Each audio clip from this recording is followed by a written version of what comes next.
Perhaps we need some outside universal threat to make us recognize this common bound. I occasionally think how quickly our differences worldwide would vanish if we were facing an alien threat from outside this world.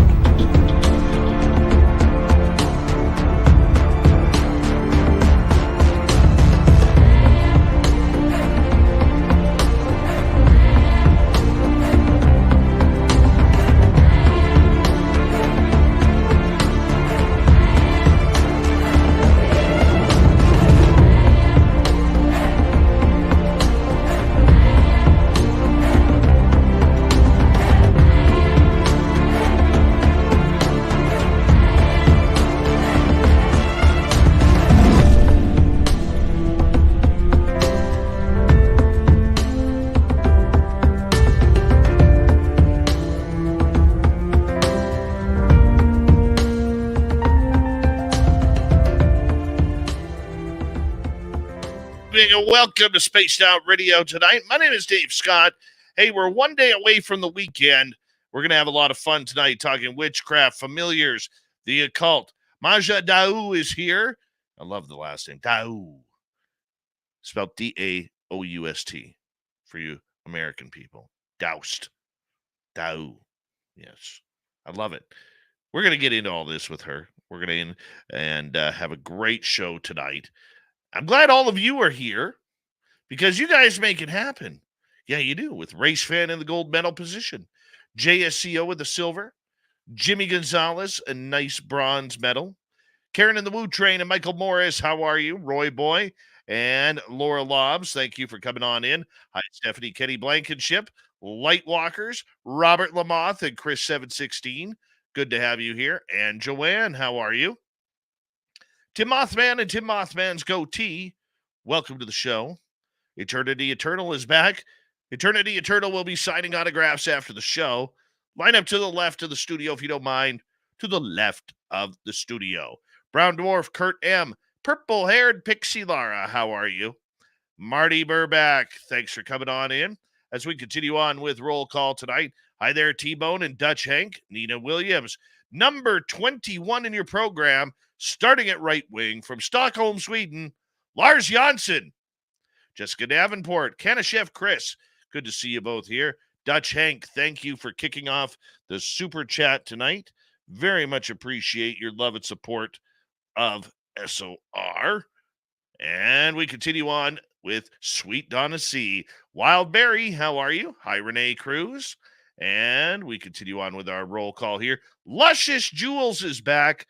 Luscious Jules will be signing autographs after the show as well. Line up to the right of the studio, if you don't mind. To the right of the studio. Good morning, Body Tech. Flat 6, how are you? Human Carl is returned. Great veteran of the U.S. Air Force. We love you, and thank you for your service, Human Carl. Moving on, Dennis Zuniga, another great veteran of this show. Thank you for your service, Dennis. We very much appreciate it. W. David Page, Millennium, my man, Deer Slayer. Good to have you here. Hi, Sandra. Hi, Sandra. Hi, Sandra. Always glad you're here. Continuing on with roll call here. Who's on Facebook? Who's watching on Facebook right now? Let's take a look. It's Susan Lawrence, everybody. There she is. Continuing on, we have Thomas Rock, River Dog, Oob to Joe's Maine. You've got Canadians. Yes, you do, buddy. Continuing on, Paula Foss and Superknower. Thank you for joining us. Dizzy F. and Reed, how you doing? Continuing on, we have Jose Maguina. Good to have you back, my man. Where you been hiding? Thank you for joining us again.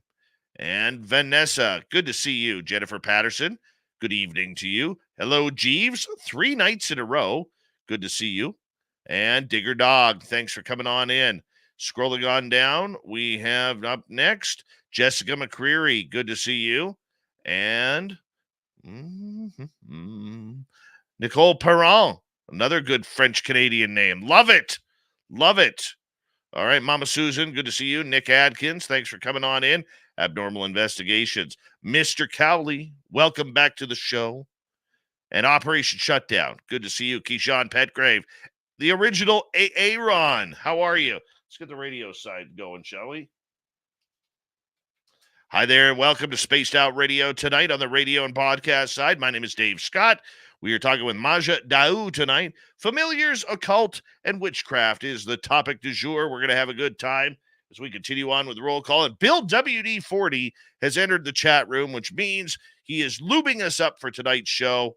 You always want to go into a show nice and smooth, never rigid, smooth, people. Always works better. Hi there, Tangerina. It's been a while. Nice to have you back. And who else has joined us? Jessica McCreary. Aussie Ange, looking lovely tonight. As we got about 15 seconds. Hi, Ann B. Thanks for coming on in. And 10 seconds to go. Don't forget you can shop at our Spaced Out Radio store. It is that time. Throw those horns up. Let's rock.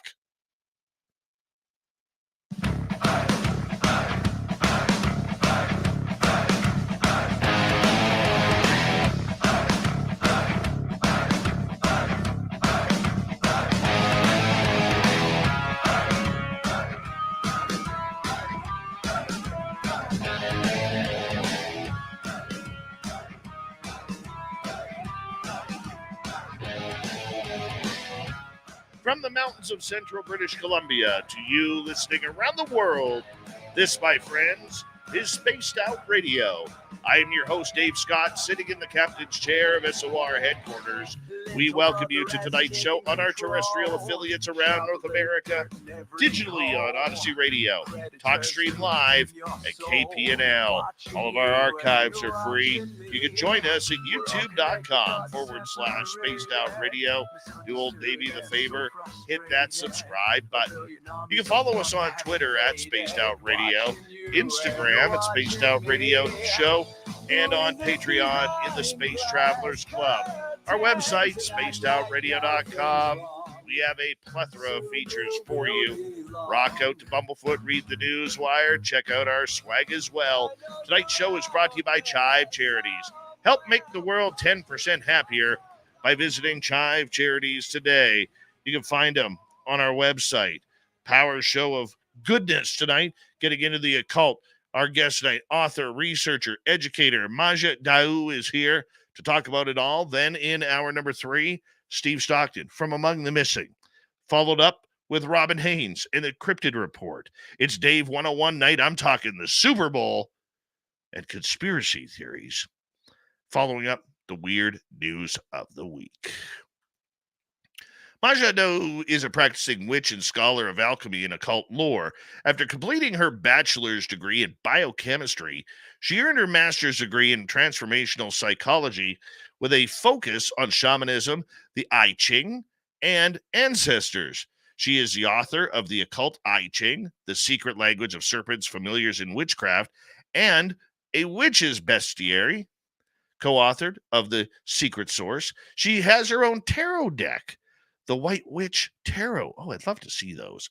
Her first novel, titled 4D, came out in 2023, exploring interdimensional shapeshifting and dreams.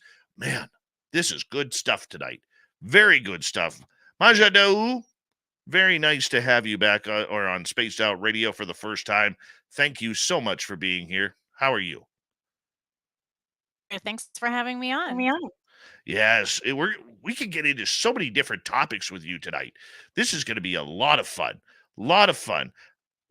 How did you get into all of this? What made you study this? Did you grow up in a family of witches, or did you find yourself that this was the path to go?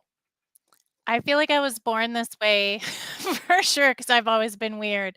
But I do have my mom to blame a bit.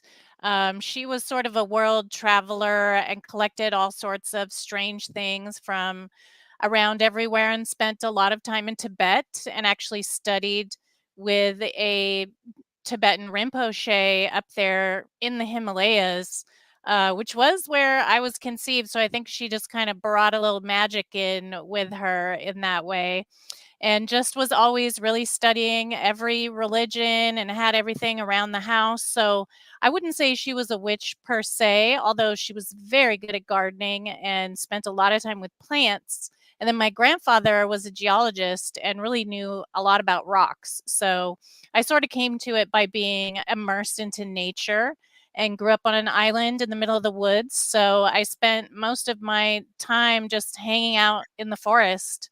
And so I feel like you can't really help but get attuned to a lot of things when you just hang out in the woods, you know? Hmm. The woods are a very important place. And, ever since I moved north and started spending more time in the woods, like almost every weekend once the snow melts, I could tell you it is amazing how spending an hour or two in the woods absolutely drains your body. It, Yes. it, it is like it is like the most fulfilling eraser of stress, of anything of importance in our life. It absolutely focuses you, and I never knew that until we would go out on drives and go look for wild horses or bears or deer or whatever we could find for wild animals. And after a couple hours, you get out of the forest, and you're like, I'm exhausted. And yet Yes. all I did was drive through the trees. Mhm. Maybe get out every now and again to smell the wilderness because it's a beautiful smell, okay, and just enjoy the wind going through the trees. What is it about nature that absolutely cleanses you? They actually have some theories. I mean, I have my own too, but part of what they say is that it's negative ions. So the ionic environment when you go into the woods or into a lot of natural spaces is that it has a higher degree of negative ions around the surrounding area. Whereas if we're in our house or just hanging out, we're not going to have as much of a kind of ionosphere surrounding us. So we get kind of supercharged with electromagnetic energy in the surrounding, which has that effect. And it's kind of like if you imagine, if you go out into the elements, we're very vulnerable. We forget these days because, most people are blessed to be able to have protection like clothes or housing. But it's important for everyone to connect into their instinct in nature and be in the elements sometimes, and experience that and experience nature and feel the power, feel your body that you live in. We get pretty disconnected, just kind of engaging in the screens or sitting in rooms a lot, but we have to really spend time coming back into those so you can feel the energy of being alive and living on the planet Earth. Very true. Very true. And I think what it does is it brings you back down to reality Yes. that, when in nature, nothing else matters. You have to Because, pay attention, yeah. yeah, I mean, it's survival. Yes. You never know what's around the corner. You never know what's lurking behind a tree, whether it's everything from a rabbit to a wolf, at least in my area, That's right. or a Sasquatch or a dogman or little people or gnomes or forest dwellers. I mean, there's a lot of things out there that really, really, we as people, for the most part, have forgotten about survival because everything is already there for us. Yes, and a lot of it is about our perceptions getting deadened as well. So, like you said, like being able to perceive some of these strange things that maybe aren't, already discovered or that have been handed to us when we go out into these situations or just, any kind of environment that's open where we can see the horizon and we don't know. There's a lot of unknown factors going on, your perceptions automatically heighten. And so you're able to sense and feel things more than maybe you would if you were just hanging out in your room. Oh, I fully agree with you. It's funny because, I go hunting with my friends, and when I am out in the wilderness, like if I were to go out a couple of years ago, I would never see an animal. I struggled to see an animal. But Huh. the minute you become a predator, because you're looking for food, Yeah. okay, all of a sudden you see the deer in between the trees, you see the moose, you see the grouse, and then you have to make that ultimate choice of whether or not you are going to take that animal and thank them for giving their life for food, Or if you're just going to say, that's beautiful, let me grab a picture or just a mind snapshot and let it go from there. I mean, it's a very, very hungry place out there. Yes. That's for sure. It's hungry around humans as well, I would say, in a different kind of way. I guess you have to be, perceptive around people as well because there's a lot of predators, we could say. But, you Very know, right? So most of the practices that I personally engage in have to do with trying to heighten perception, go true. into developing those, which is very much like hunting. And one of my teachers that I worked with, his name is Dr. Kelvin DeWolf, and he's a Micmac Native American from Nova Scotia, up there on the other side of Canada. Good Canadian kid. That's right. He talks a lot about and taught me how it is like hunting when you do a lot of these techniques that where you're trying to be able to perceive things that otherwise you would not be able to perceive. And so you can heighten your awareness, heighten those faculties to a point where you can see things interdimensionally, for lack of a better word, like through space, through time, and in these strange little pockets, almost like if you could see in the deep ocean or something like that would be the best way that I could describe it. But it's very similar to those kind of states that you reach when you're hunting. Being a witch, you are very connected to Mother Earth and everything that she has to offer. Are you also highly intuitive, psychic? I feel like it's different, and certainly living in Los Angeles, I've met all kinds of different people, saying they're psychic or with different gifts. And the way that I would describe it, I think, is a little different for me than how maybe a lot of people are used to it. I think when you use that word psychic, a lot of people think of like clairvoyant or something like this, but I don't like see people and get things off of them. I almost like don't care about people. Like, so I'm definitely not an empath where I'll like sense your emotions or things like that. That is not my deal. I tend to be more like in my brain and I'll get like thoughts or ideas, or I'll perceive things, or I'll just get like little, like a voice in my ear about something to that effect as well. So I feel like the way that I experience it is more on a consciousness level than an emotional level. And I'll give you an example. So if I'm like, let's say I'll give you an example that really happened. If I go to a river, I'll just kind of see an echo of something that occurred at the river. So almost like I can I saw it like through time or something, and then got kind of like data or information is how I would best describe it. So, but can I like sit there and tell you like, what you're thinking about? Not really. That doesn't happen to me so often. Maybe because I try not to see what people are thinking about, to be honest. Well, you know what? It can be difficult and a strain because, if you are highly intuitive, you do have to watch yourself and what situation you put it in because, you know, you're picking up on people's energies all the time. Yeah, All the time. I'm thankful that I don't get it that way.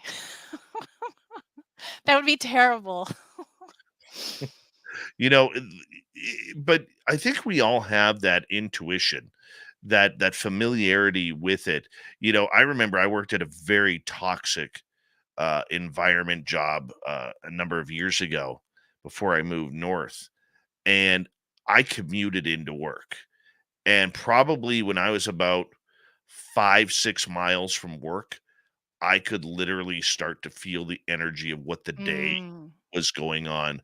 And literally, I would I would say probably 90 to 95% correct You on could the feel it coming. you could feel the day coming, you Yep. know, and you could just feel the tension rising way before you got there. Like you'd almost like for me and some of the people I worked with, we'd almost be having panic attacks on the way in because the energy was just so negative there. And You're good. You have a good sharpened instinct and intuition. That's a lot like I'll never forget this one time Kelvin felt someone coming 3 days away. So it's very similar to what you're describing with that, like, kind of you can feel it approaching almost like a storm, right? Like, Yes. you can feel the Yeah. weather rolling in. It's a very similar that's very much how I feel it, and I feel like a lot of people don't describe that type of intuition, but it's you described it very well. That's, really how I feel it as well. I love the fact that you are so diverse in everything that you do, not only with witchcraft, but you work a lot with astrology, you work a lot with tarot, you work a lot with other, paranormal type of topics. What made you become so vast and well rounded? Sure. Yeah. I got into divination as a teenager. Like, I think most teenagers will come across it at that age in general. But as I started to research different types of divination, I think tarot was my first and then astrology second. You sort of find out that all divination is the same, right? Because archetypes are the same everywhere. And so literally globally. So if you really learn one divination system and study like creation myths of different cultures, you'll know every divination system. And it gets a little upsetting the more divination systems that you study, because you find out that as you look into divination, it's almost like a choose your own adventure book where there's only a certain amount of choices. So, like, it's kind of like cheating. So when I do my job, I know the client's going to be one of only several things, and they're going to have only so many things that they're asking about. It's going to be A, B, or C, right? So it becomes like human beings only have so many experiences, especially in like a closed culture, say. So if I'm going to be doing a divination system, it's working with the probabilities and archetypes of what is this person experiencing and what are they going to be confronting in that experience. And it's going to be pretty similar with all of the archetypes in any system that you want. So if I think, and I always tell people this, if you really go deep into the myths of the archetype, you'll be able to do really well at any divination system. Now, for you, is it about mind, body, and soul in trying to gain control of the consciousness, or is it much more than that? Well, with control of the consciousness, it is a will development. And that's also like Kelvin DeWolf mentions, like it's about building will, right? So that's going to be done a lot of times through disciplines. And if you're going to really get a grasp on yourself, you're going to have to discipline your mind. You're going to have to discipline your body, and you're going to have to discipline your soul. So you kind of like have to, although I guess you could compartmentalize and just develop will in one area, right? So like there's plenty of spiritual achievers, right, throughout history, whether you want to look at saints or Buddhas or yogis that will just concentrate on one discipline where they're building their will. And then they'll be able to generate supernatural events as a result. So for me, I just want to learn how to discipline that consciousness and have it be under my awareness rather than have it subconscious, to where it's not in my awareness. I wouldn't say control, because I don't know, I've definitely been humbled in terms of control. I think all we have to do is have like a bad body experience, and we learn really quick like who's in charge. Is it us or nature, right? So definitely been humbled enough to see how a small part of a big thing that I am. But I feel like if we engage in these disciplines, if we leave part out, like say you only focus on your body discipline, like you become a bodybuilder or an athlete or something like this, and then you don't focus so much on your mental discipline or your emotional discipline, I mean, you're not going to get very far, because those are the things that are going to cause you to quit, maybe even before your body. So you have to discipline your mind if you're going to engage in these things, or your mind is going to mess you up as you're trying to do them by, just quitting, giving up, giving you these negative Nancy little ideas as you go along, or falsely interpreting what you're perceiving, right? Through a bias. One of the hardest things you have to combat in most of your perception is to try to see it from the largest view without a bias of how you think something is. Hmm.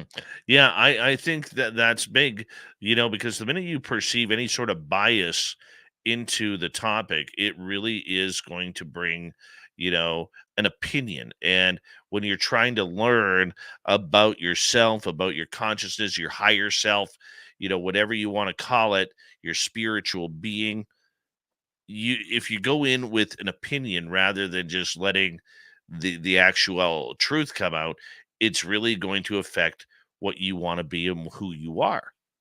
That is absolutely correct. And it's a lot of my work, even if I'm practicing myself or I have a client or I'm just trying to engage with the world, it's about the truth, right? And seeing what's really happening, not what somebody says, not what we're taught is happening, but being able to perceive it through a really clear lens without any interference, and to see truth is like a big part of my practice, and definitely what I've studied as well. And in order to really see truth without interference, you have to do a lot of mind stripping and like getting rid of everything that has been placed in there that's kind of coloring your glasses, you know? Very true. Very true. With 2.5 minutes to go before we have to go to break at the bottom of the hour here, we're going to get into something called familiars. Now, this is something that I'm not familiar with familiars, unintended. Why don't you explain, before we get into that, what a familiar is? Sure. I have a very broad definition of familiars, and some people might disagree with me, and that's okay. A lot of people think familiar spirits are animals or some part of nature. They've been affiliated with animals, trees, stones, even rivers, pieces of land can be familiar spirits.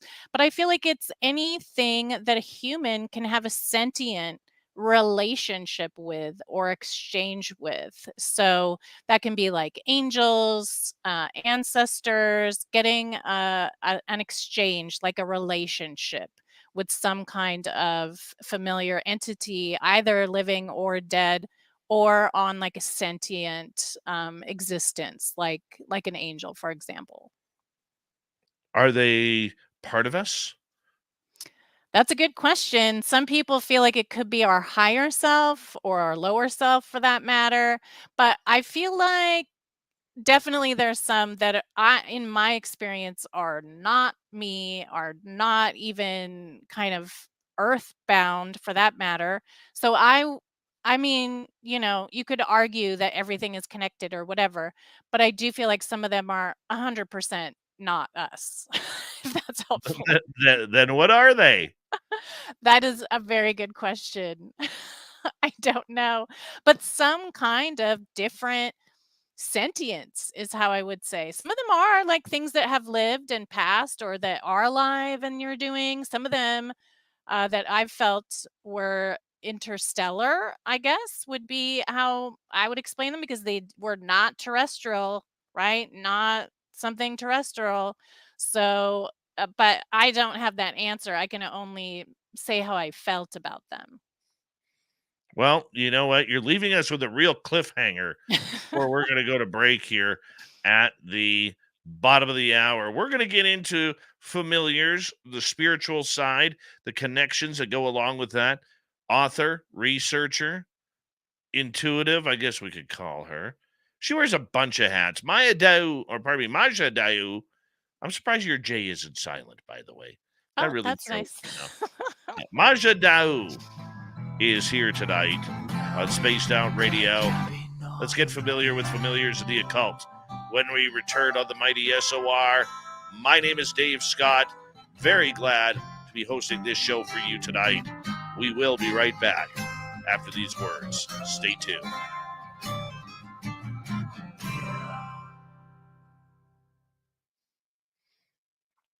All right, we're clear. Hi, Mennonite Abe. How you doing? Dirty Filth, we noticed a blob alert. We noticed blob. Yeah, Blob's coming to hang out with everybody. Get a little. There you go, Blob. There's blob. A familiar spirit. Oh, yeah. Oh, Blob she's about 10,000 years old. But she knows she is the star of this show. Mm-hmm. The question is, Filth, because we know Blob can't meet us in Reno. Is Blob going to be providing any autographs for the audience? I think I could dirty up her paws with some non-toxic watercolor and make some autographs of some sort. I think that would be amazing. Yeah, let's do that. If you are a VIP member or you're getting a VIP package for the SOR fan party in Reno, May 10th through 12th at the Silver Legacy Casino and Resort in Reno, we're going to give you a Blob autograph in your swag bag. That's it. You have to be a VIP to get a blobograph. Blobograph? A blobograph. Yeah. Mm-hmm. I think you should get like little pictures of her made up and autograph them, man. You know what? You get like 100 pictures of her made up, dude, and get her to autograph them. I'll pay for it. I think I can do that. You should see what Whiskey has in her little cat house outside. When it unfreezes, I'll show you, Dave. I'll send you a picture. Oh my goodness! Does she have a blobograph of Blob too, or what? She's got a picture she drew of Whiskey's mom and dad. Oh, nice. A little paw print on it. Nice. 100%. I did not make that. Sure. Yep. Yeah. By the way, let's give you a rundown of what we're doing in Reno. Go to info@spacedoutradio.com. Info@spacedoutradio.com. And we can get those for you, your tickets for you here momentarily. I'm going to be making up the tickets this weekend before the Super Bowl. Because on Sunday, it's football. That's it. It's football for me. One more game. Go Kansas City Chiefs. That's all I'm going to say. But on the Friday, you got to arrive early because on the Friday, 3 p.m. to 6 p.m., we have the live radio show with our guests. And then after that is the VIP party that night at a place called Rum Bouillons. Rum Bouillons. Guess what? There is a lot there. Rum. Absolutely. You know Mama Catherine's going to be there with Charlie. Then the following day, Saturday morning, you can go for a trip to Virginia City for a ghost tour with Merle. That night, a UFO Skywatch with Melinda Leslie.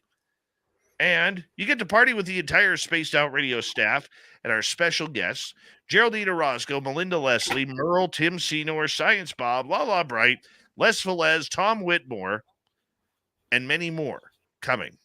Sweet Robbie G is going to be there too. Yes, he is. We're going to love Sweet Robbie G there. So we want to see you all there. Go to info@spacedoutradio.com. Info@spacedoutradio.com. Reserve your tickets today, and we will get back to you very, very soon regarding your ticket purchase. Okay? There you go. Let's make it happen. And once again, your VIP swag bag will include an autographed picture of Blob. Mm-hmm. You can't make this up, people. Good old Blob.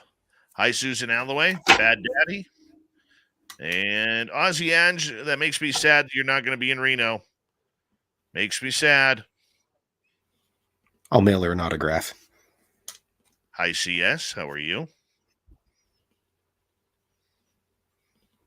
Come for the weekend, people. Don't forget you can shop at the Spaced Out Radio store on our website, spacedoutradio.com. We do not have ugly swag, people. Nothing ugly there. You're going to actually want to wear our clothing out in public because it's so damn cool. Okay, other people, they put a logo up and you're like, you know, what what grade 5 left-handed student drew this? That would have been me in grade 5 doing one. That's why I used that example. But I'm also left-handed. me too. Me too. So you know what I'm talking about. Getting the I do. spear on the side of your hand.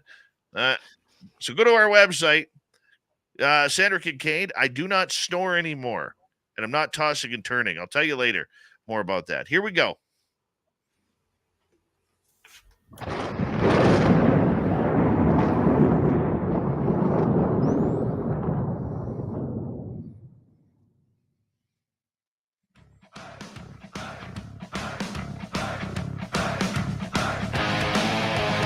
Here we go with hour number 2 of Spaced Out Radio tonight. We'll make that the second half hour.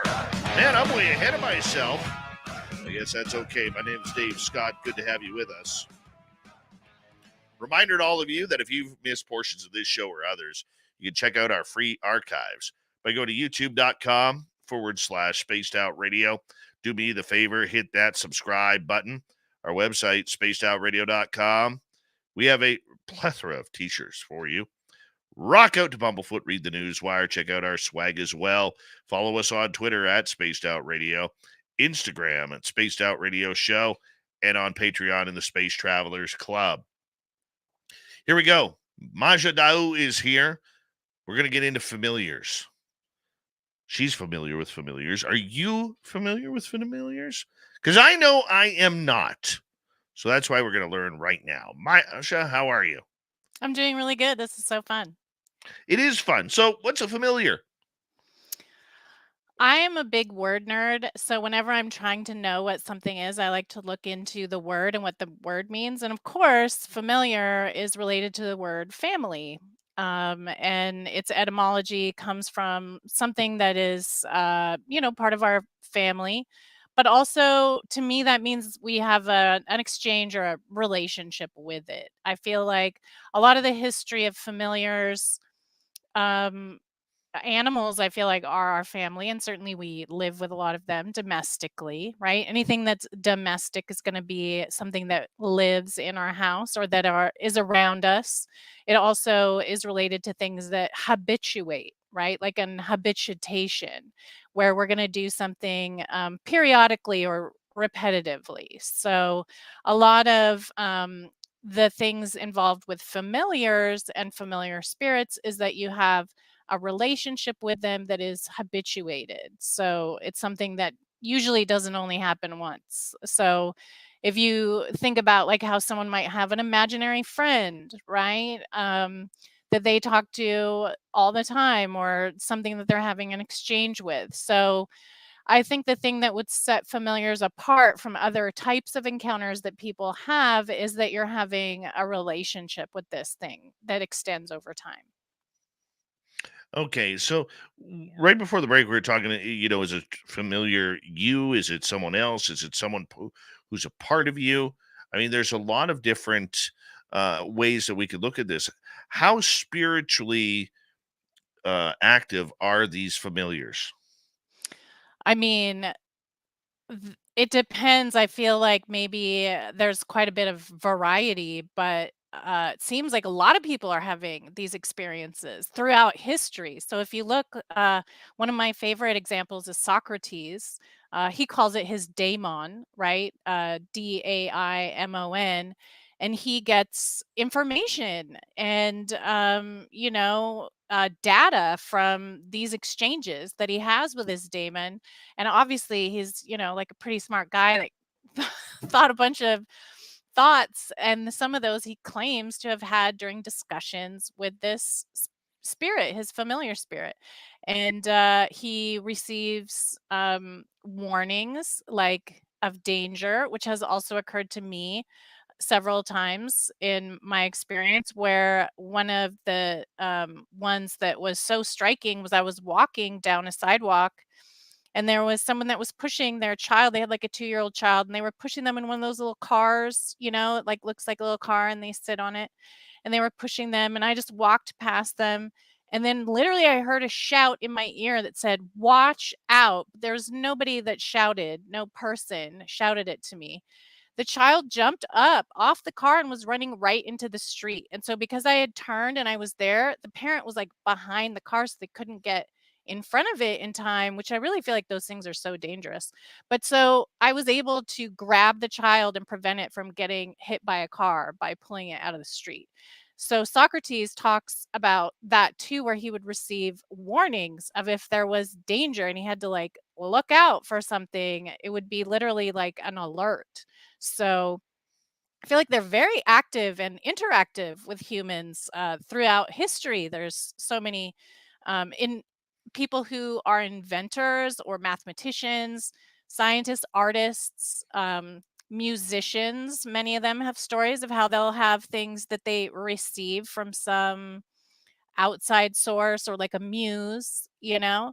So, I mean, it seems to me that they're highly active and influence humanity. I mean, I would say extremely.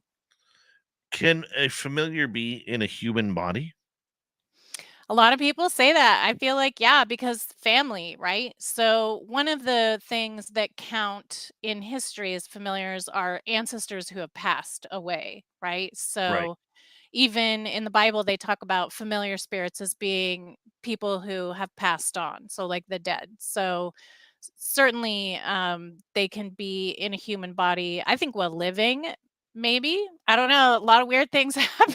I gotta say, I'm almost like to the point where I'm like, I don't know anything and I wouldn't be surprised by anything. You know what I mean? But definitely one of the aspects of them are our ancestors that have passed away, and many people have experiences where they'll speak with their loved ones that have passed or get information from their ancestors in dreams or through the land. A lot of people have experiences through the land and the rivers with the people that have lived there as well. So yes, I think they can be human. Okay. So one of the things that I've been always been told is you should never ever run into your doppelganger. Would a Yeah. doppelganger be a part of these familiars? That one's a little tougher. I don't know if I would classify the doppelganger as a familiar because that one is kind of like yourself, but it's your shadow, right? I would say, by the way, if people haven't read the essay Der Doppelganger by Otto Rank, it's really good. And it had a huge influence on Freud and Jung as well. But the doppelganger is more like your spirit double or your shadow, and sometimes it's called your shade. I'm actually going to be there's a lot of information about that in my astrology shadow book that's coming out. I talk about the history of the doppelganger in terms of our shadow. So we have this part of us that's living, but then we also have a kind of echo or part of ourselves that's already dead. Hmm. I know that sounds weird, but if you're pretty savvy. So think about how time isn't just linear, maybe. Maybe time is more like a sphere of things that are all happening simultaneously or at once. So if it's true that time as a dimension isn't quite linear, then we have not been born, we've been alive, and we've been dead all at the same time, if that makes sense. And so the shadow or the doppelganger, the way that I feel like I understand it is that it's kind of like an echo through time, but one that you can interact with. And there's been stories of people doing just that. A very famous one would be Percy Shelley, the poet.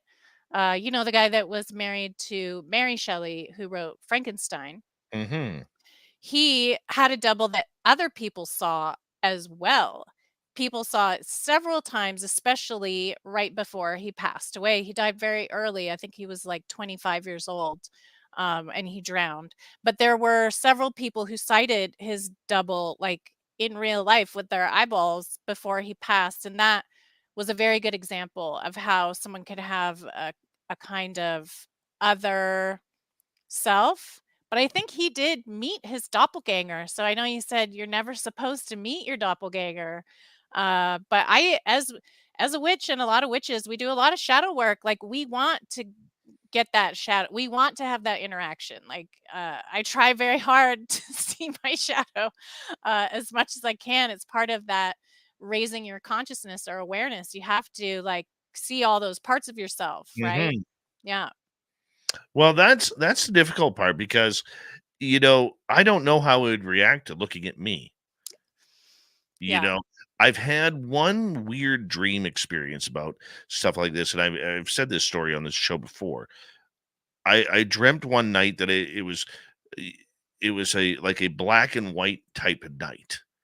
And Mm. it was like in rural America, the typical American wide street with all the shops and the facades of like buildings that have been there 60, 70 years. And right as I'm looking down this street, there is a bright white street light on the corner. And there's somebody standing under that street light. I walked up and it was me. I looked Wow. directions and it was me. And but it wasn't the me that it was pure evil. Huh. Like you And could feel it like in the you. literally Yeah. he me on the other side was like, "What are you doing here? You shouldn't be here." And Wow. and basically telling me that if I wasn't who I was, he would kill me right now. That is true. You have a part of you that's trying to kill you. That's correct. We all do, and usually it wins eventually. But I mean, I guess I don't know. Maybe some other forces can, but and this is part of what Freud talks about is that all of us have a life instinct and a death instinct, where we are creator destroyers, and that's it's how matter in the universe is as well, right? So everything has matter and antimatter both. And a lot of people like to learn about, that sort of dynamic in physics, but they don't like to include ourselves in it, human beings. But we have also matter and antimatter. We have a self and an anti-self. And so like an alter ego kind of that would be the exact polar opposite of your expressed self, right? So we have our solar being, which is what everybody sees and what's expressed, and then we have our our evil doppelganger that is the shadow parts of everything that's unexpressed and the polarity, the exact opposer of everything. And that shadow self has the destruction instinct. And so even in Judaism, they talk about it. It's called the Yetzer Hara and the Yetzer Hatov. So you have like your good self and your bad self. But they talk about how you can't destroy your destroyer. Like it's part of nature that we have matter and antimatter. So as unpleasant, like you probably felt scared in the dream, correct? Or were you just cool with it? No, I was cool with it, but it was intimidating because I'm like, "Really?" Like, basically, I was able to figure out that if he were to kill me, he would kill himself. Pretty dumb, right? But they don't it's about the destructive action that it Yeah. wants, I guess. I work with a lot of people that suffer with a lot of problems or trauma. And so I have my own view of kind of part of suicide, I feel like, is when the destroyer gets kind of gains ground and the destroyer shadow creeps up and just starts to take over the show. I feel like that comes forward in a lot of individuals struggling with addiction as well, where it just starts to create like a black hole or like the nothing in the never ending story, where it starts to just expand and the destructive force of the doppelganger gets too powerful and sort of takes over. Yeah. Yeah, I find that extremely interesting. How real are dreams? I know you deal in dreams as well, and I think this is a good connection to it. But dreaming is something that, a lot of people remember. I'm not somebody who remembers my dreams, but I sure as hell remember when my dream state leads me to some sort of alien encounter, Mm-hmm. right? Yeah. So, how powerful and how real are dreams? I feel like for me, my experiences of dreams, I've had some real whammies, much like yourself, it sounds like. And it always trips me out because my dream experiences, I've had so many of either like real situations where it involved other people, right? So I know at least for that part, I knew I wasn't crazy because I had other peeps, right? They always say you're delusional unless you have like witnesses, right? Is one of the measures of it. And then I guess could be a group delusion, but whatever, we do what we can. So I've had those in dreams where they were dreaming the same dream and saw me in the dream, and we all shared a dream. So that's real, if you ask me. If it was like a shared moment in consciousness that was experienced by multiple parties, right? It's like some other alternate reality or something would be the best way. And I did several like purposeful dream journeys with other people where we all tried to specifically meet in a place, and 9 out of 13 people made it to the location, and we all remembered and went lucid in the dream. So very real. That's like, again, a kind of alternate reality sort of thing that you can travel to, almost like it's a place you could travel in certain instances. Part of dream work is a huge component of Tibetan practices where they do dream yoga, where basically you try to work on remembering your dreams and becoming lucid in them as a way to practice for dying, so that when it comes time for you to die, if you have practiced being able to wake up and have awareness in your dream enough, so they say you'll be able to die with that awareness and maintain your consciousness without losing that memory, without having that memory fade. So I think there's a couple components to it where not only is it some weird place where people can meet and things can happen. So if you've had, kind of alien experiences, that makes sense to me because I've had meetings in the dream space. And then I also feel like we can use it as a kind of practice to train our consciousness to go next level, or do things while we're dreaming. How much should we decipher from dreams? How do we pick up the signs that we are supposed to? Because I think a lot of people are chaotic in trying to decipher what a dream actually means. I mean, you see a rabbit running down, a path. What does that mean? Or you're falling from a cliff, but you never hit the ground, or you're underwater but you never drown. What's your explain that first? Yes. I think some tropes are easier to interpret because they'll be like archetypal, right? So sometimes we can connect our dream meaning to the larger, like I said, those kind of like choose your own adventure. There's only so many things that can mean, right? Because it's part of a thing that's real, like an archetype. So some of those I feel like can be very handy. So say for example, you're dreaming about a rabbit and you want to know the significance, you can look up the archetypal symbol that a rabbit usually represents, and that could go a long way.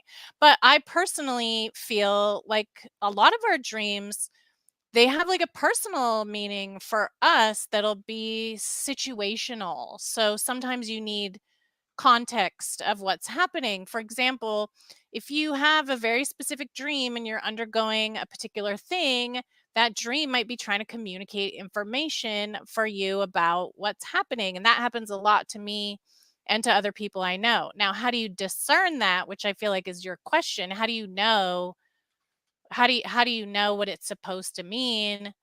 I feel like there is some practice there, but also when you feel like something's true and you have an understanding, it's kind of like a feeling. Does that make sense? Like when you're like, oh, I get it. So you have to pay attention to your feeling of what you felt and understood from when it was happening in the dream. I think you have to like pay attention to that, or else it's just not sometimes those larger definitions are not going to cut it because it's not going to be related to what's happening to you, if that makes sense. Can we astral travel during our dreams? I have definitely. And done like remote viewing, not on purpose. That was accidental.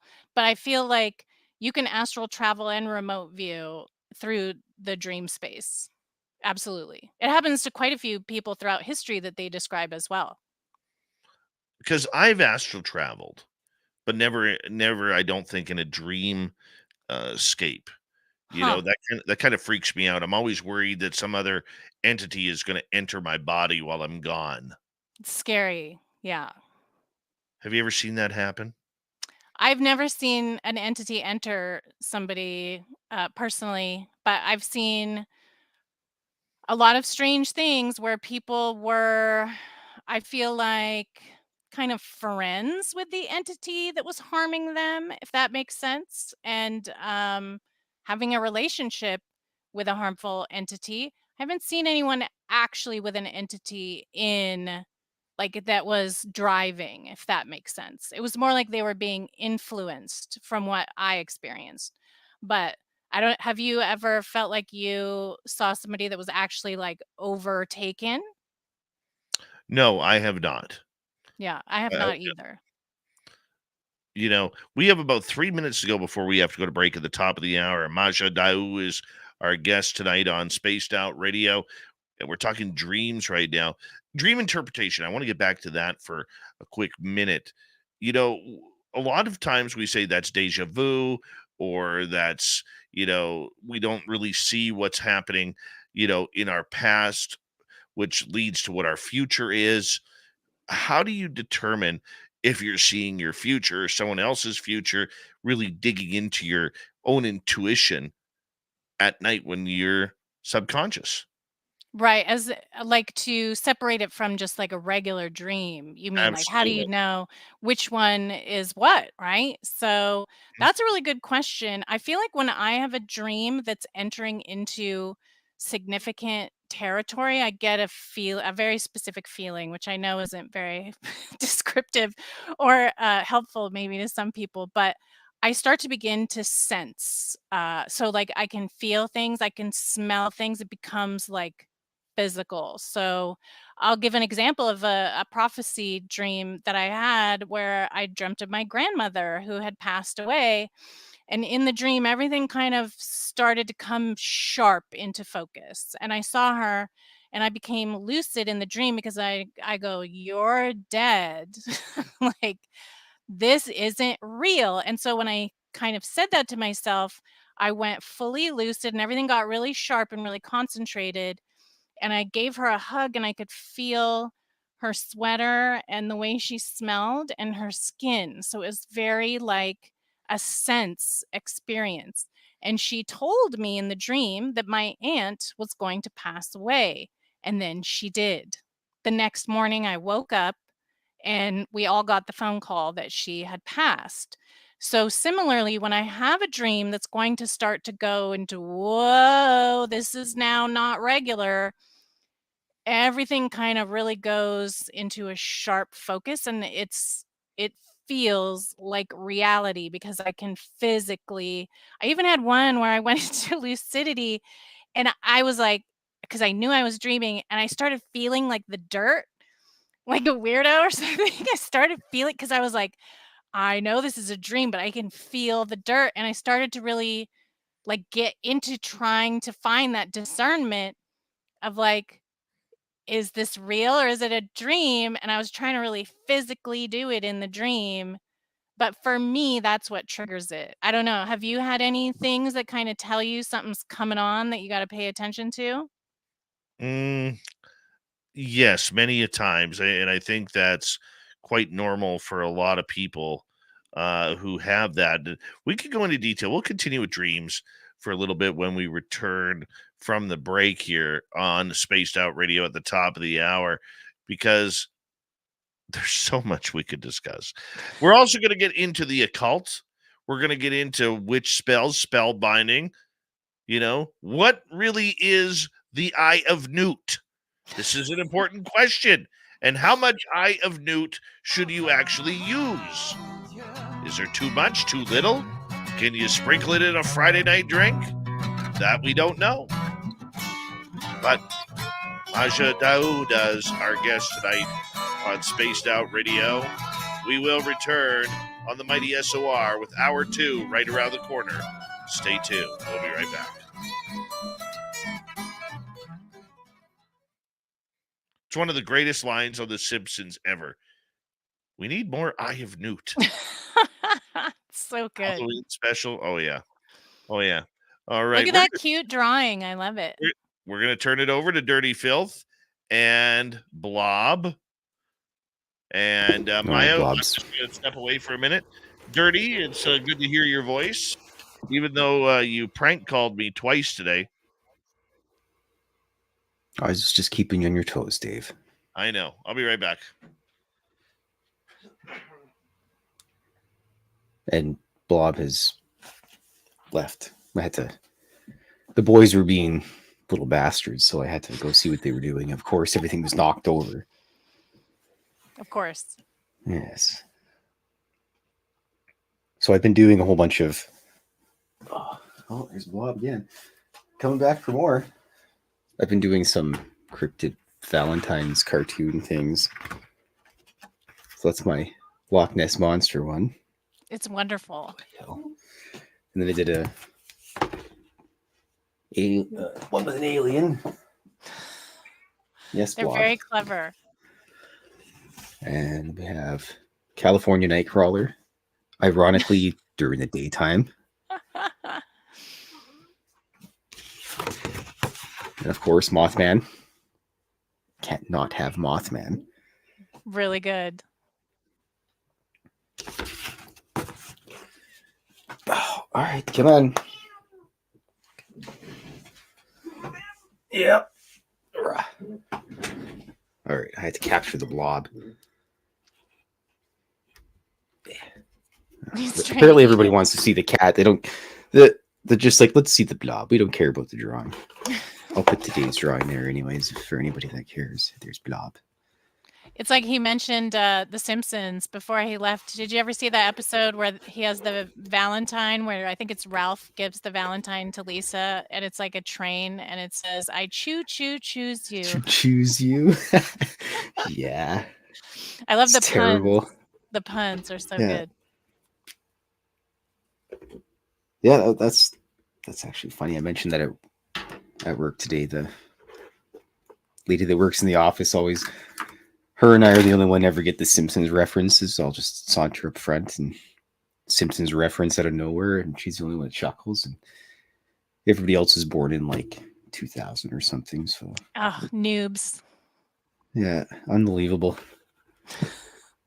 I'm surprised the other cats haven't showed up. Usually the boys are up here. The gremlin and the gargoyle. They're hiding. They're probably up to no good because it's fairly quiet. That's when you have to be the most afraid. Yeah. When there's no sound. They're probably stealing something. Socks, most likely. Mm. Yeah, the mighty Blob. Legend has it she was found half frozen to death inside of a hay bale. Oh no, I hope that's not true. Is it true? Yeah, it's true. Oh. She's a farm cat. But that's why she's got these little tiny ears that are all frozen off. Oh. She's a survivor. I think it helped with her longevity. Oh yeah. The mighty Blob. We called her Blob because she used to look like a football.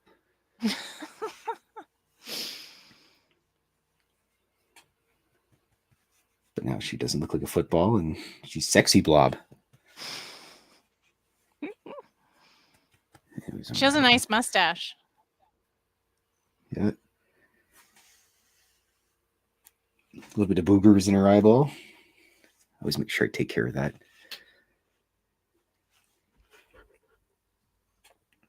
You got any cats or dogs or We don't. My snakes or daughter perhaps is piranhas? allergic.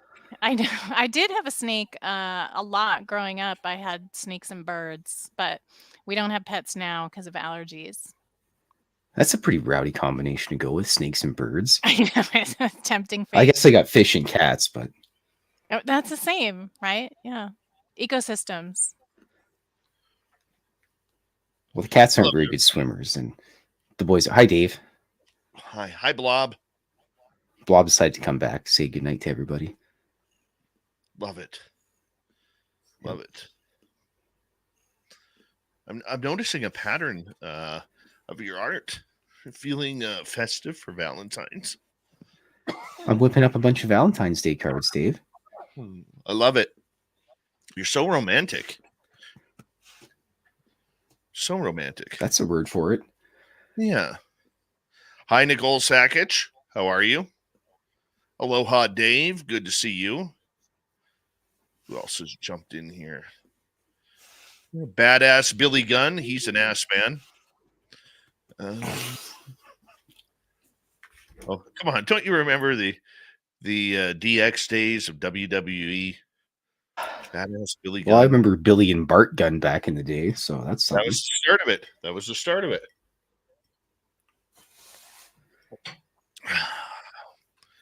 Have a good night, everybody. Take care. Ibarata from Singapore. How you doing? Good to see you. Good night, Dirty Filth. So we say good night to the filthy one. Jeremy Jones, thanks for coming on in. Reminder to all of you that just a few months on. Okay, cool. Thank you to T-Bone ×2 and Dutch Hank for the super chats tonight. Very much appreciate it. Remember, you can shop at our Spaced Out Radio store. We do not have ugly swag, people. Thank you, Aloha Dave, for that super chat. Very much appreciate the love. And here we go, everybody.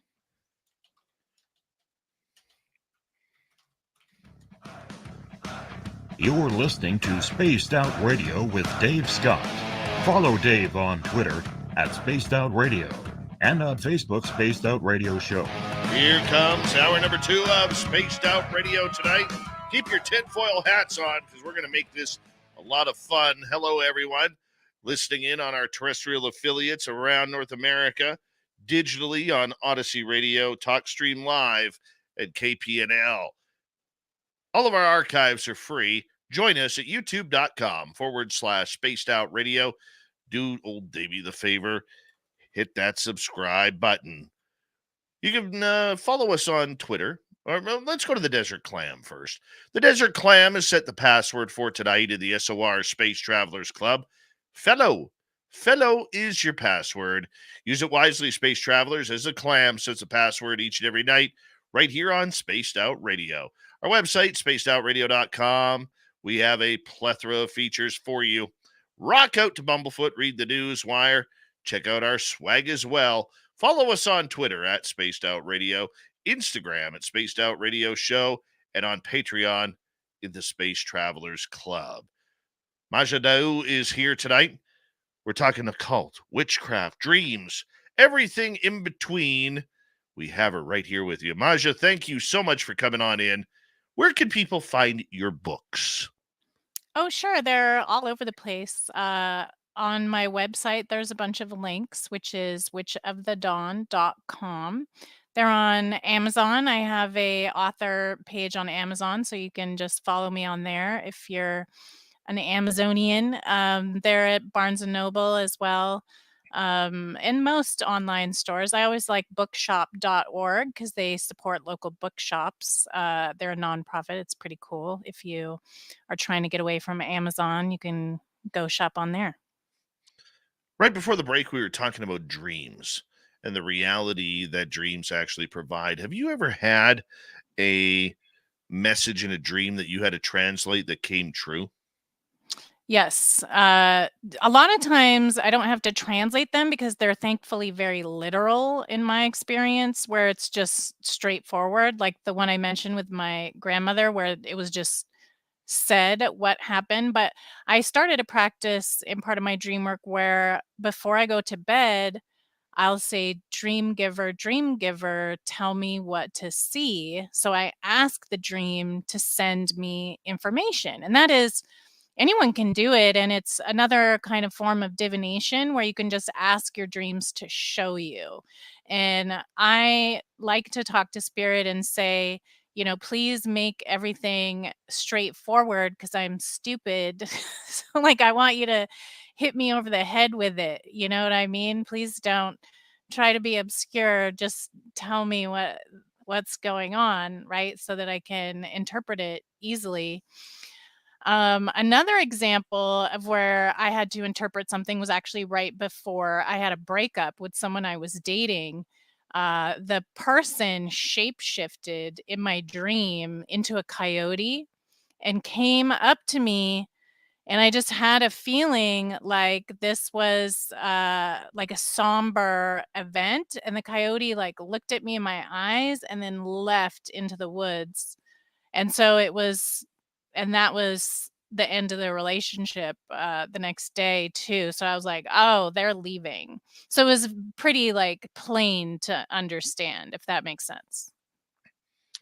Have you ever had a dream where you died in it?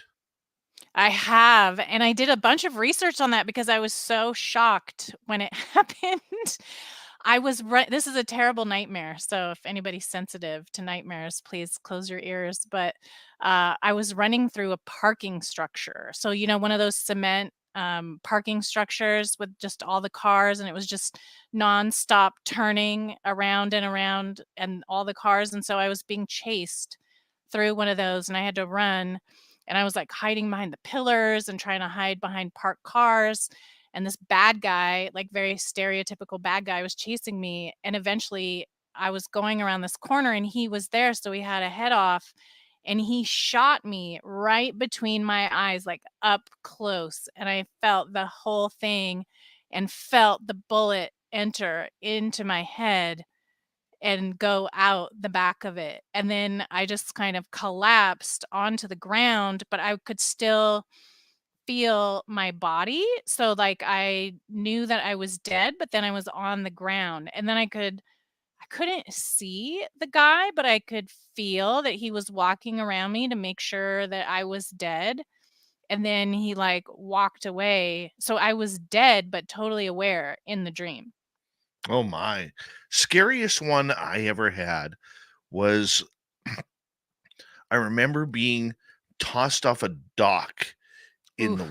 into water, and I was watching myself sink to the ground. Whoa. So like watching from above or something? No, no, I was inside my body, Mm-hmm. and I went to open my mouth to try and gain air, and I'm like, "I can't breathe." Oh, And I it's realized, awful.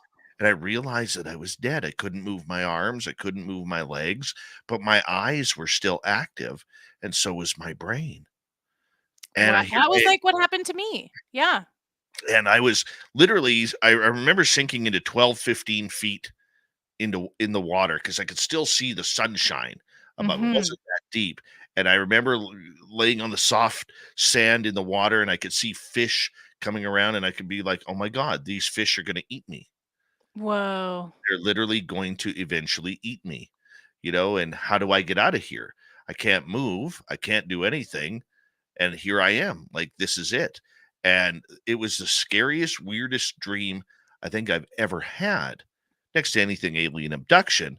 But I mean, Yeah. this one was it was terrifying. And I remember waking up in an absolute cold sweat after Same that. with me.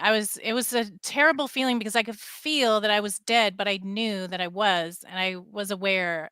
It sounds like same thing that you had, an awareness of being dead, but kind of stuck there, right? Yeah, that sucked, by the way. That Yeah. sucked. I wasn't happy with that one. I'm Yeah. not gonna lie. Not fun. Not fun. We're gonna shift topics again here, and I'm curious about your knowledge regarding the occult. Hmm.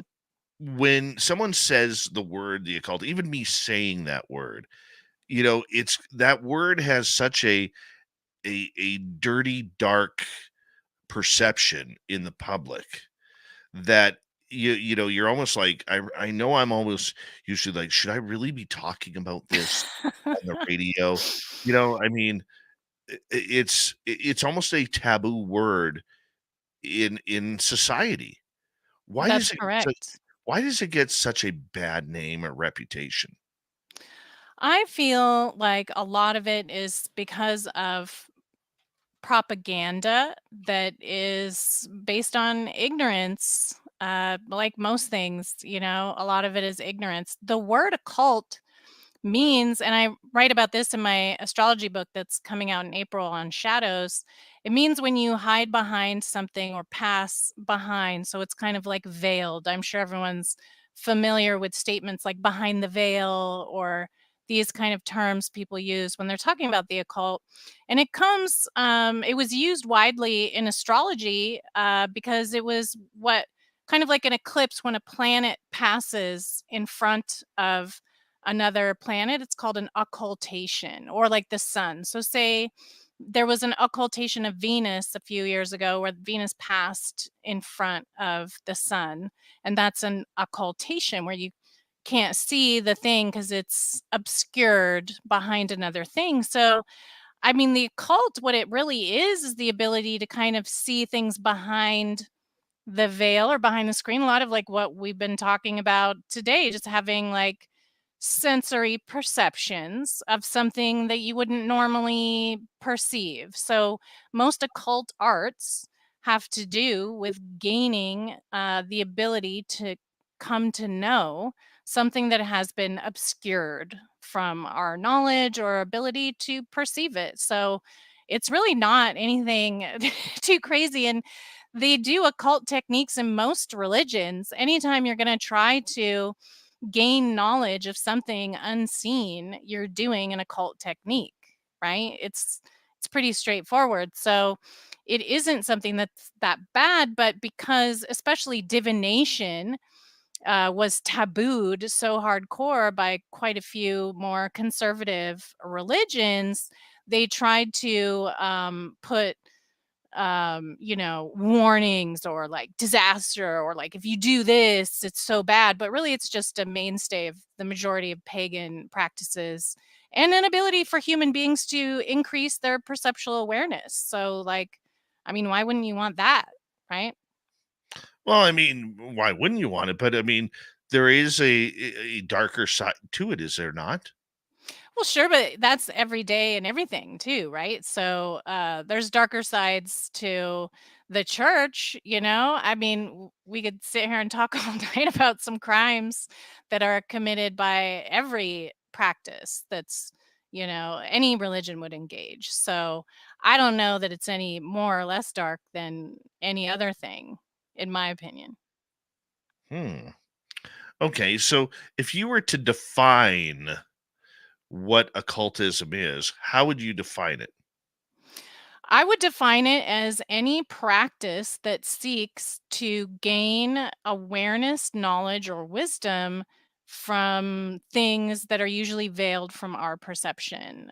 So these would also kind of bring in esoteric techniques as well. These things would include consciousness techniques, meditation. I would count meditation as a cult 100%, right? Any kind of yoga, mind practices, I would say martial art. A lot of the techniques, especially with Qigong, are going to be a cult. I guess you could say they also use the term occult in medicine as well for talking about things inside your body, like surgery things. They use occultation as a word for surgery stuff because you can't see inside your body. It's like hidden under the skin, right? So, I mean, it has a lot of applications, but I would technically use it for a technique you're engaging that permits you to have a perception of something normally unseen or unperceived. Okay, so like when I think of cult, I think Aleister Crowley, I think of, you know, a bunch of, just weird, dark, maybe even satanic type of topics that get there. The occultism seems to be wrapped around in that. So, I mean, like anything else, I'm assuming, and please correct me if I'm wrong, there are different definitions because, I can sit here and say that I eat meat, and then somebody Sure. will come in, well, I'm a carnivore. And then Yeah. you get the vegan on the airplane waving that says, I'm a vegan, right? I mean, there's all sorts of different definitions. So the dark side that people think, and what I'm bringing in, is that truly what it is? No, not at all. Some people will choose to use it that way. Like you can use a knife to cut food, or you can use a knife to kill someone. So I would say the occult is the exact same thing. Some people will utilize tools in different ways, but that doesn't define the thing, in my personal opinion, if that makes sense. So, what are the tools? The tools are absolutely usually meditative, perceptual, or divination, right? Most forms of divination would be counted in a cult because you're making an attempt to gain information or data uh, over a distance through dimensions, or not like directly. I guess it would be like indirect ability to gain it through these techniques or tools. Okay, and the purpose of wanting to study that would be what? I am just like a weirdo. I want to know everything. So I can speak for myself and say my drive was because I'm so curious that I just wanted to know the answers to questions. So growing up, like I said, in nature and with plants and rocks, like I was so fascinated by the world, by reality, what was going on, and I didn't understand it. And I would get ill a lot. I was sick. I had asthma. And so I wanted to know, I wanted to understand my body. I wanted to understand what this crazy place is. I would have crazy dreams as a child too. And so my experience of the world was a little different than what I was hearing most people say or talk about, that were just like, kind of boring to me. So I wanted to find answers to things. So that's really where I went into the occult, was because I was not satisfied with the answers about reality that I was being presented with. And I wanted to know more. Okay, so this is going to sound like a real childish question, or maybe a naive question, but what's the purpose of it? What does it do to enhance what you do as not only a witch, but as someone who is looking towards, you know, extended life, a life after death, a more spiritual connection, spiritual purity? How does it work for you? I've had a lot of efficacy with it and known a lot of other people that do. I think that there's a lot of paths to all those things you mentioned, with spiritual growth, spiritual purity, or any of the pursuits of attempting to enhance yourself, improve yourself, increase the experience that you have of living and dying in this experience that we're having. So I can only speak to my person that engaging in these techniques, I have had exponential growth in terms of awareness, perceptually, spiritually, experientially, of what is happening on greater and larger levels that I don't think I would have had without it. So, I mean, I can't, it's hard to say, I guess, because I didn't have the other experience. I'm only having this experience. But I can say, as practitioner, the people that I'll interact with also seem to not have a lot of knowledge about a lot of the things that I'm experiencing, or, you know, engaging by using occult techniques. So I feel like I can kind of say that obviously this has some efficacy if I'm going to sort of compare, fish around what other people are having. But a lot of religious techniques or spiritual techniques also have efficacy. So I wouldn't say it's the only way to gain progress. Why? I feel like I'm here to try to grow spiritually and include a larger portion of reality than might be perceived if I was just kind of, putzing around. Okay, so how does the occult and the perception of it change reality? You can perceive greater parts of it. So, I like to use the example of, do you know that painting? It's by Picasso and it's called Nude Descending a Stairwell. I think it's Picasso. It's one of the cubists. It's all these cubes and it's of like a person going down the stairs, but it's a painting. Okay. And it's showing it through four-dimensional space, essentially, where you can perceive with your eyeballs through time and space. And I learned a lot of this too in martial arts, where you can be sitting here having an experience as just like what's directly in front of your face, but you can then also simultaneously have a much wider experience of an awareness of where the planets are, an awareness of where the sun and moon is, an awareness of where the wind is going. So it makes your experience of life larger than just yourself. And you're able to become part of a larger perceptual experience, which includes bodies in space, things that are happening in nature. Things like this is how I would describe it. Okay, so where does the spell binding and the spells and the chants come into play? Yes, that's definitely another occult technique, right? Words are powerful. So I've did a lot of linguistic studies as well, and I'm fascinated by language and words.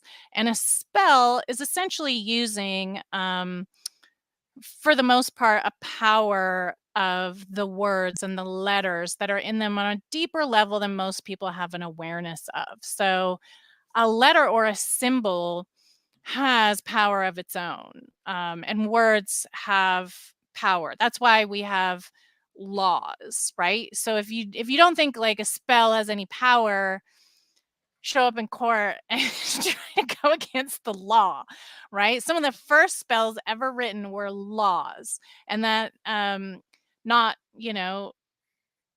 coincidentally is most religions started making spells that then became law. That's how we get, the Judeo-Christian Bible. The Torah means law, and it's basically one long spell.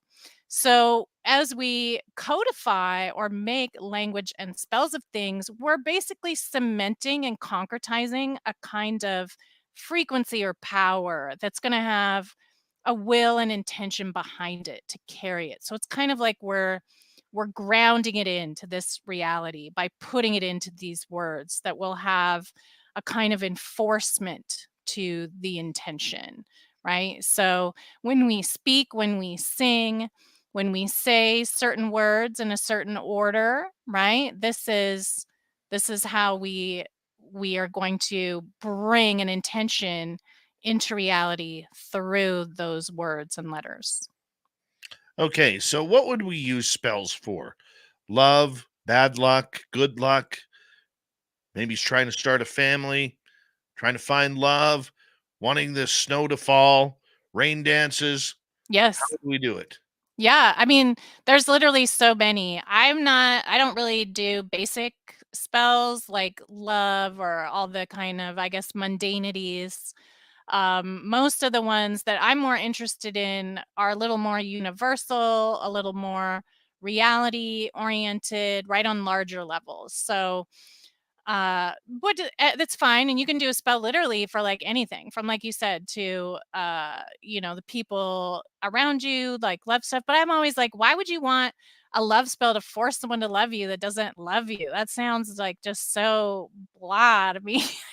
Never had any interest in that.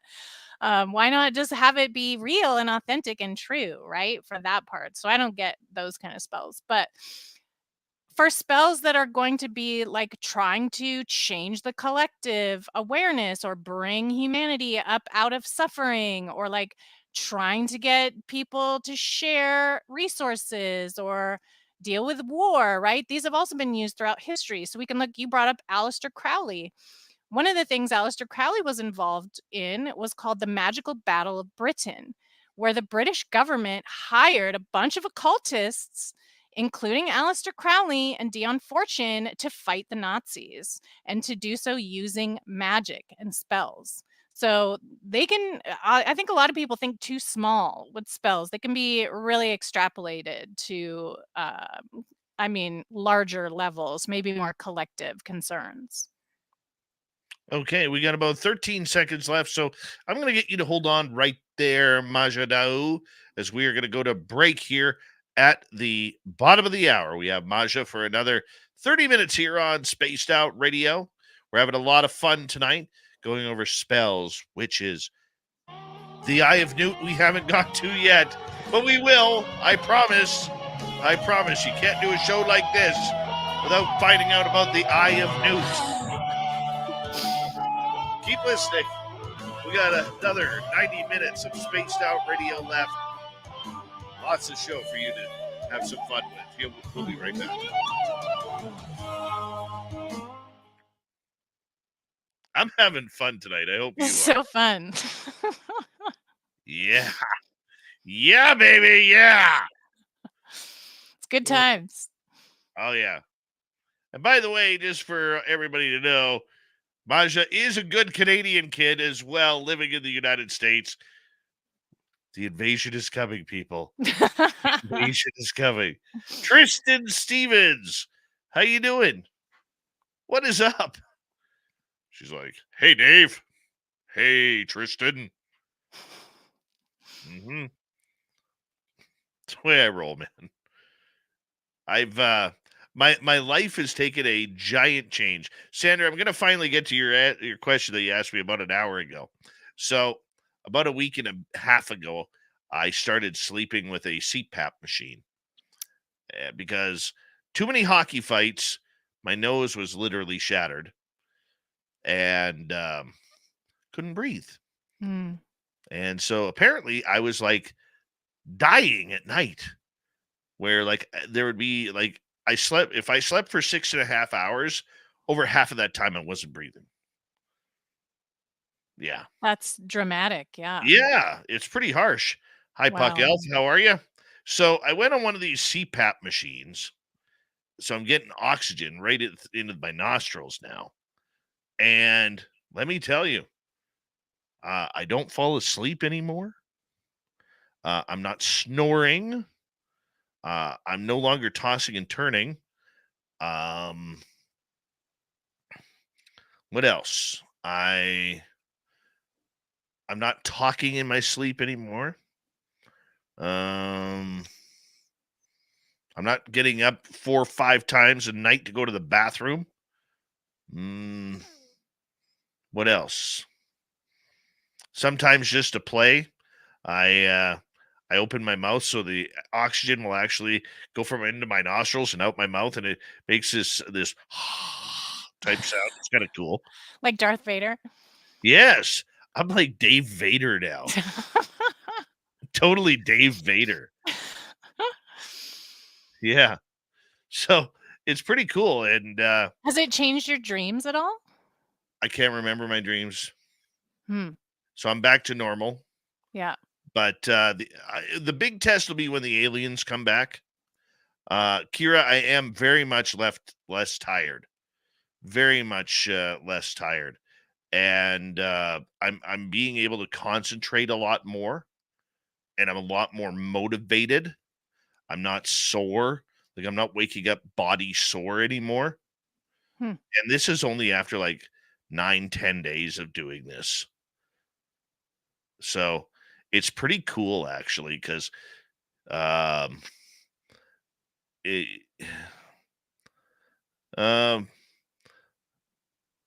I'm not Sandra. They obviously didn't explain the whole process. I wasn't paying attention. To be blunt, just give me the damn thing and help me out here. That's pretty much my attitude with it. I have a bad attitude about stuff like that, Sandra. I do. But it is a whole new world that I forgot about. You know, I'll be honest. It's kind of cool. That's amazing. That's such a shift. Yeah. It's also changed my my hunger. Huh. Where I'm not. I'm eating less. Because you're getting energy from the oxygen. Yeah. Yeah. Metabolizing. What else? I feel I've gone back to the gym. I made some serious fucking changes here, people. You know, it's only been like 10 days. That's so cool. Yeah. Yeah. So I'm pretty happy about that. So, That's major. yes. Hi, Skip to my Lou. How are you?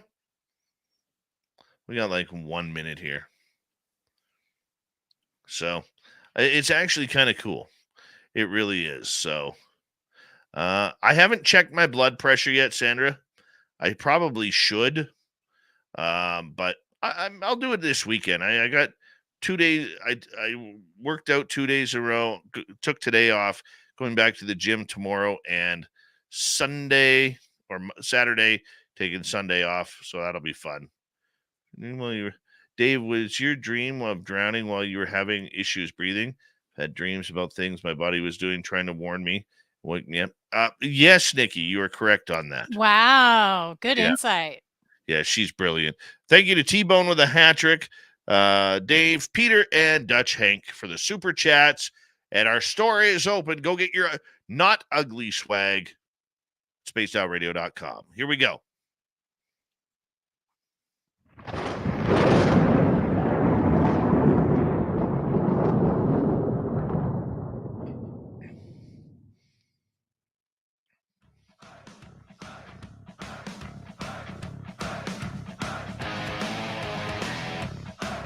Here we go with the next half hour, Spaced Out Radio tonight.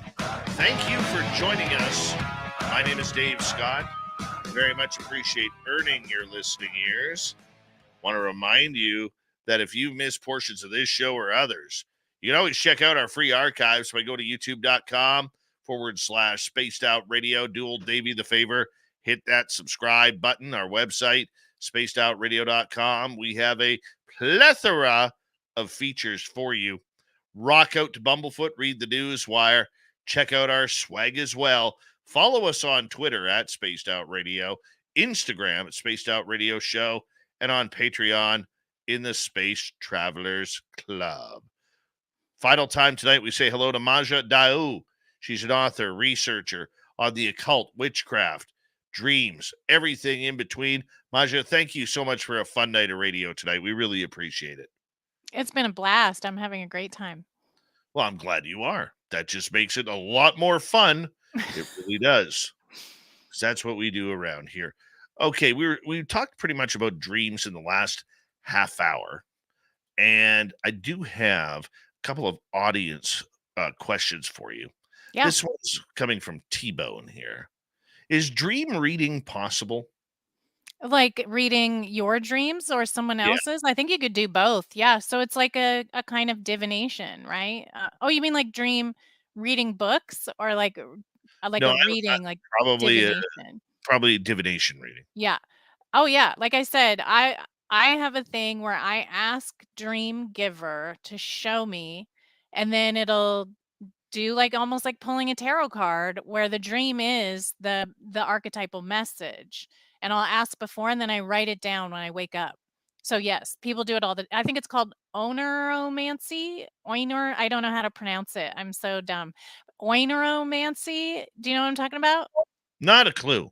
Onero maybe. It's like Oniero Mancy. Sounds like Oniro. Maybe, yeah. But yes, it's totally a thing. Okay, let's get to another question here. Let's go to Dizzy here. Could you please give some advice on perceiving portals, vortexes, and liminal spaces? Sure, like on how to do it. Yeah, looking into them. There's tricks. You have to use your eyeballs, and you have to stare, and you don't blink. So this one is an old yoga technique. So you can read about them in a lot of yogic texts for exactly, but you can see them with your naked eyeballs. It's not like a vision thing that you do in your imagination, but you have to do certain things, almost like looking at a 3D poster. Have you ever, those 3D posters? Yes, I love those. Yeah, Stereo. you can do that with reality also, it turns out. So you have to do it a little bit like that, if that makes sense. Oh, I love those stereograms. Yeah. Sometimes when I'm bored or I just need to focus, I will actually go on Google and type in stereograms on images, and I will actually go find the images. Yes. It's actually a good way to gain focus of what you're doing. It is. It concentrates your mind because your eyeballs are connected to your brain, it turns out. So doing a lot of eye techniques is also part of the occult techniques. 100%. Okay, you're a witch. You pretty much admit that. That's correct. Okay. How much eye of newt do you use in your spells? I'm so glad you asked, Dave. I thought you would never ask. Um, using the venoms of certain creatures is part of healing practices that date back, as long as we've been on planet Earth. But I myself have studied Chinese medicine. And for part of Chinese medicine, you do use all kinds of animal parts. I know it's not very good, and a lot of them are bad because they're like endangered. Like, I don't know if any of you heard about what happened to the pangolins. They're very Pangolins, yeah. cool creatures, and they are harvested because their scales are part of the medicine in Chinese medicine. So I certainly don't try to go out and get rare creatures and use them just because the animals, like, we can't just go killing all the animals and like rhinoceros horn, So there are some things where it's like, hey, maybe don't take out those animal parts for medicine. But the reason for using eye of newt or any part of the newt, it's one of the medicines in Chinese medicine. They have multiple lizards that they use in different remedies for illnesses, right? If you're not using it for a health remedy, if you're doing a magical spell, every kind of animal, plant, stone have literal vibrational frequencies that you can measure. It's measurable, not just woo woo.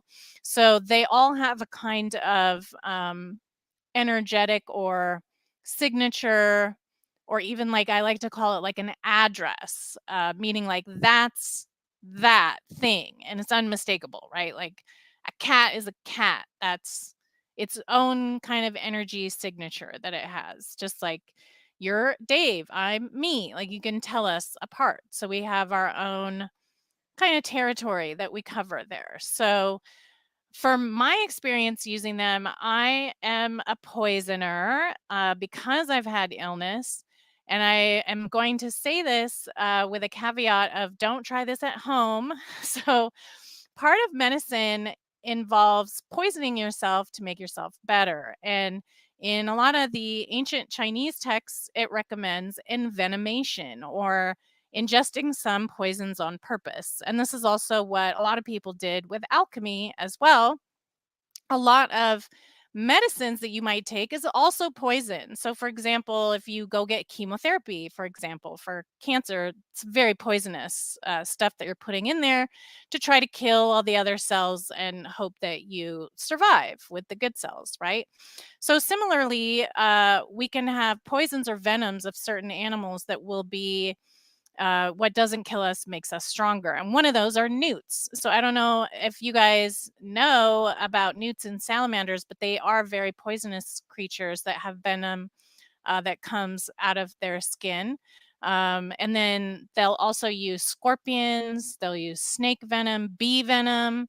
A lot of people will use bee venom, of course, to treat a lot of different autoimmune disorders. I have several clients that tried using bee venom for Lyme's disease, which is like you have an insect disease and then you use the venom of another insect to try to treat it, right?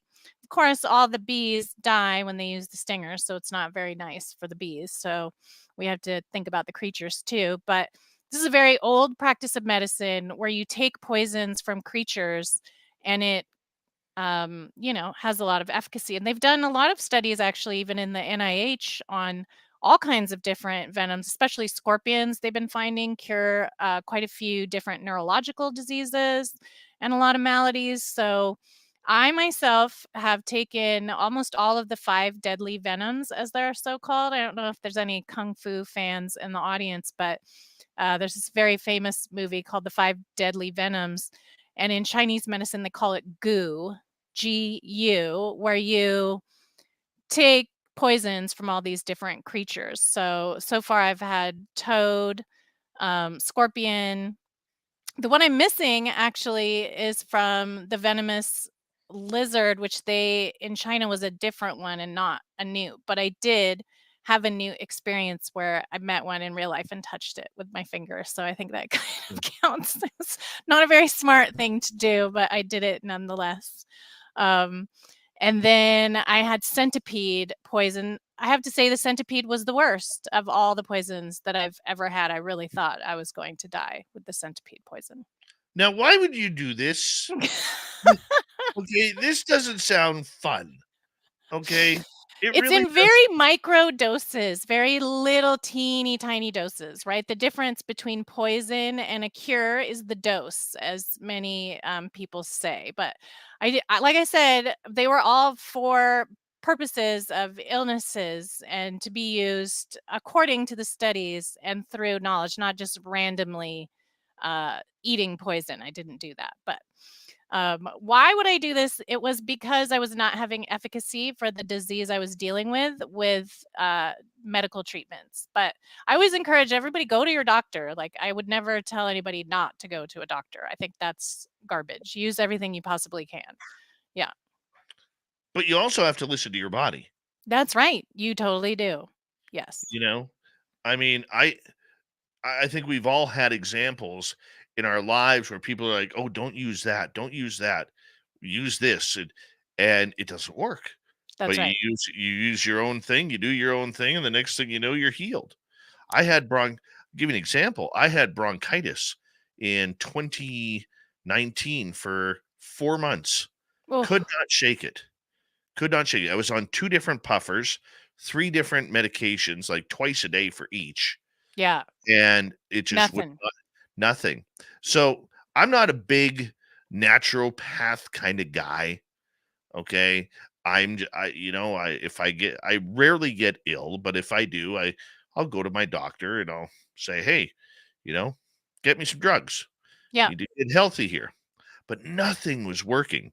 So I go online and I Google natural ways to cure bronchitis. And, I go through the list, and first one is hot lemon and tea or, with honey. And that's never worked for me. Yeah. Okay. So, okay, that's garbage. The second one sounded way too floozy as well. And go to the third one. Fourth one, nah. Fifth one, oh, what's this? I eat a lot of hot sauce. Cayenne. That's right. And number 5 on the list was capsicum. And I'm like, I can do this. Yep. Okay. So I go to I'm a hot sauce addict. I've got about 10 different bottles of hot sauce right now in my fridge. And I think around my house, probably another dozen waiting to be open. Hmm. Okay. And sometimes I change that rotation up a little bit and add a new one in there just to be spicy. Actually, if I actually showed you my studio, no, I don't have them up here anymore. I got like 70 bottles of hot sauce that I've collected, A right? connoisseur. Yes. I am. But anything over a habanero pepper is healthy for I you. love habanero. Like, I have it all the time down here. So, but it's So so good for you. it It is. will it does work for your blood pressure, for removing plaque. It will, dilate your bronchial tubes to It remove thins gunk your and blood. phlegm. It's Thins so your blood. good. And so I started taking teaspoons of hot sauce twice a day. Yeah.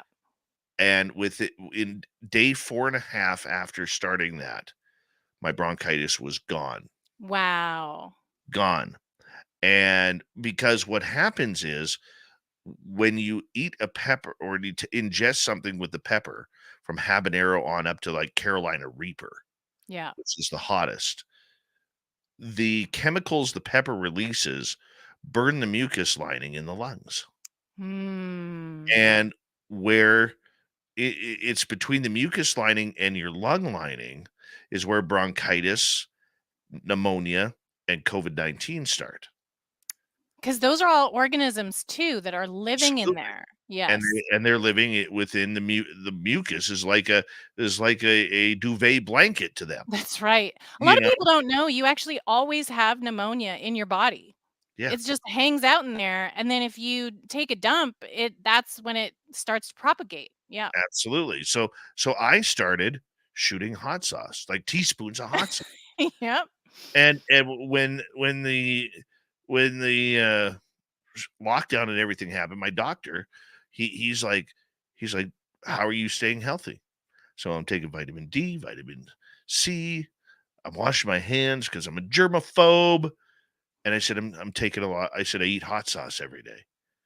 And he goes, and he leans back in his chair and he goes, ah, yes, capsicum. And he points at me and he says, you'll never get it. And I never did. Yep. But that was me. That was me. No medical advice Correct. for anybody. That was for me. May not work for There's you. all kinds of food related sorcery that we can do because it has the chemicals in it. Okay. When you start studying medicine or health, you find out that, medicine is made out of stuff on the earth. They're not, some of it is synthesized, right? Some Mhm. of it they'll synthetically engineer or whatever. But most of it is just concentrated essences of things that exist in the world. So, it's not that crazy. And if you just do some research, you can find some natural remedies that will be helpful for you. Yeah, absolutely. And so I'm a very, very proponent of let listening to your body to let it tell you what it needs. Yeah. You know? So that's just the way I'm doing things, but that's just me. That's just me. I've got 60 pounds to lose, people. So I gotta be, I'm not really one to listen to. But nonetheless, But nonetheless. we're having experiences in our bodies, which are living things that we're kind of inside of, and we don't know everything that's going on in here, right? So part of to go back to one of your earlier questions about why do the occult or what these techniques are for, it's also to try to raise awareness and have that communication with our physical bodies, with the animals, with these other sentient things, right? So you have to raise awareness and talk to your body, be part of this vessel that's carrying you around. Mm-hmm. SG Navspotter wants to know, how do you shake off a curse? That is probably dependent on a lot of things, I would say. For example, let's say you have a generational curse or an ancestor curse. That's part of like something larger. That's going to be a different answer than, if your ex cursed you or something. But mostly it's about doing clearings. So if we're going to get rid of a curse, you're going to have to do a spiritual cleansing or a clearing. In most of the cultures, all of the research, it's going to be a few things. You're going to do fasting, which you need to do supervised. Don't just hop into a fast because some people will have a very severe reaction to fasting. So you have to, kind of be prepared and do it correctly. You want to do some bathing, salt baths, or if you have access to an ocean, a lot of practitioners will say go into the ocean and you give it to the ocean. But you have to do an intentional cleansing and clearing. And it's often going to be more than just one day. So most of the time it's going to be a month, which you'll go from like moon to moon, and you're going to be doing this kind of cleansing and clearing throughout that period. Excellent. All right. Have you ever been cursed? For me, I don't pay much attention to curses, honestly, because I do so much clearing all the time with my work. So, like, I work with so many people and engage in, people who are sick, people are having all kinds of issues. Like, people don't come see a witch unless something's really wrong. Like, they're going to have something that they have not been able to deal with anywhere else. So, I come into like a lot of crazy stuff. I do death work with people who have like lost people or people who are having serious issues that are going to pass away. So I do so much clearing on myself. If somebody curses me, it's just gonna hop on the stack of everything else I have to deal with that day and get cleared off along with it. Hmm. Okay. So, do you then help people who are cursed? I mean, sure, I do. I don't judge. So anybody comes to me, they're going to have any kind of issue, right? If somebody comes presenting and they're telling me that they've had a curse, but I'm going to tell you right now, this is a big pet peeve of mine. There's a big con and it's big in LA. So I want to tell people to have awareness of this. A lot of con people will tell you you have a curse. A lot of these psychic practitioners or some people that claim to be a witch, they're going to tell you have a curse, and then they're going to tell you it costs a lot of money for them to clear it off of you. This is caca. Please do not fall for this ruse. It's one of the oldest ones in the book. They're going to tell you at first it's like thousands of dollars. I had one client, he came to me to try to find out through divination if he actually was cursed. This poor guy was like a construction worker. This person had told him he had a family curse, and he was 15 grand into this woman to try to clear the curse. Terrible. This is a con. Please do not do those. If somebody comes to me with a curse, I'm not going to charge them to do it. I'm going to tell them how to do a clearing and a cleansing. So if you get any kind of practitioner that's going to try to charge you for that, you should be very cautious. Obviously, there's some exceptions where maybe there is some extraordinary situation and there is some serious issue that you have to get dealt with, but please do not fall for that con. Yeah, that is one of the biggest con jobs that is out there, is these psychics who are literally, saying that money is what's going to remove a curse. That's You right. know, 400 years ago when they were removing curses, there was no money exchanged for it. I'm not averse to charging money for spiritual services. Like, I personally, there's no problem. It's a service. Like, if somebody's going to make you a sandwich, you're going to pay them money. Priests make salaries of upwards of $100,000 a year often. So you can charge for spiritual services, but you don't trick people in that way to take advantage of their vulnerability. It's not Mm. cool. And certainly there's a lot of things that I won't charge for if it's some kind of death work or I'm helping someone with or they don't have money either. So you have to just really have your discernment turned on and not fall for people taking advantage of your vulnerability. That is very true. Extremely true. Yeah. Okay. Let's get to a question here. I just seen it. Where is it here? How, as or Doubleday wants to know any advice on how to remove an attachment from an 80-year-old lady?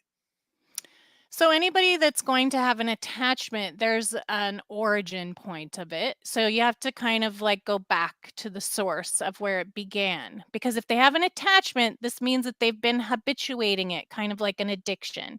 So it's a little similar to when somebody has an addiction to a substance. You have to go back to the original cause of the thing, right? That made the attachment happen in the first place, which is usually going to be some kind of an emotional event. So these are very challenging, especially if it's an 80-year-old woman, because they're going to be very habituated into avoiding dealing with this emotion, right?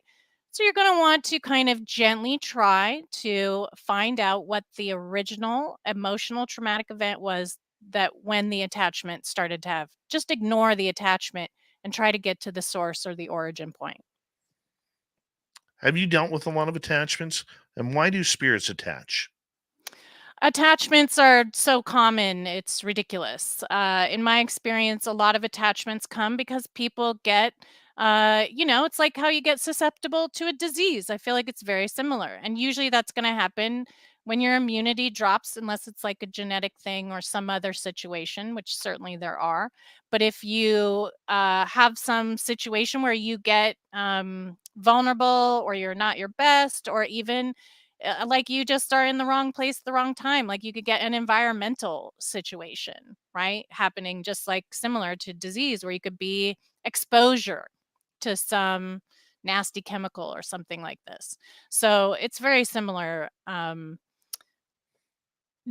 was the last part of the question? Do I remove Well, them?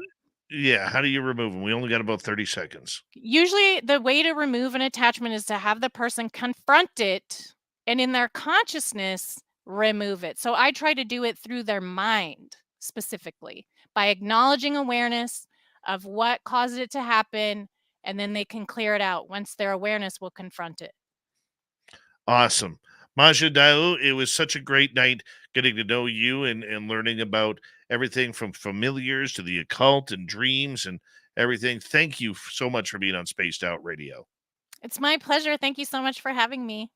Yes, you can find all of Maja's books on Amazon or her website, witchofthedawn.com. That's witchofthedawn.com. So make sure you check it on out.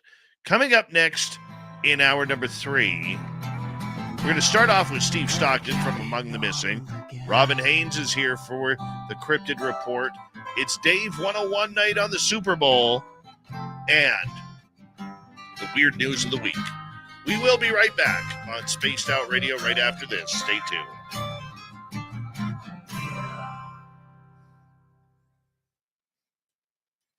All right. Thank you so much, Maja. Thanks so much, Dave. Let's talk again. Cheers. Anytime. Let me know. Shoot me a note. Will do. Will do. You take care. Toodaloo. Bye-bye. Maja is a great interview. Her energy is fantastic. That's Dirty Filth booking that. Total Dirty Filth booking that. So that was a great interview. Thank you. All right. I'll be right back, guys. See if my chair moves while I'm gone.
Here's a weird synchronicity that I just noticed. So I go on my phone. I'm swiping through some reels. And before the show, I brought my, can't see, it's my Team Sheiky t-shirt, which is really cool for the Iron Sheik, one of my favorite wrestlers. Okay. And I didn't even know that today is the 40th anniversary that the Iron Sheik lost the heavyweight championship to Hulk Hogan 40 years ago today. How weird is that? Totally weird. Didn't even know. Didn't even know. 40 years ago today. Yes, the greatest finisher of all time, the camel clutch. Break their backs and make them humble. Absolutely. No update on MUFON for today. I'm waiting to find out more information about that. I might have an update for tomorrow's UFO report in regards to the cyber attack that has been going on. Big thank you tonight. A hat trick for T-Bone, Aloha Dave, Peter Benton, and Dutch Hank for the super chats. Thank you very much for the love and support. And shop at our Spaced Out Radio store. We do not have ugly swag, people, so make sure you check it on out. I'm going to be adding more soon, including a new Merle shirt. Yeah, Merlemaniacs. You can be a Merlemaniac if you want. Here we go.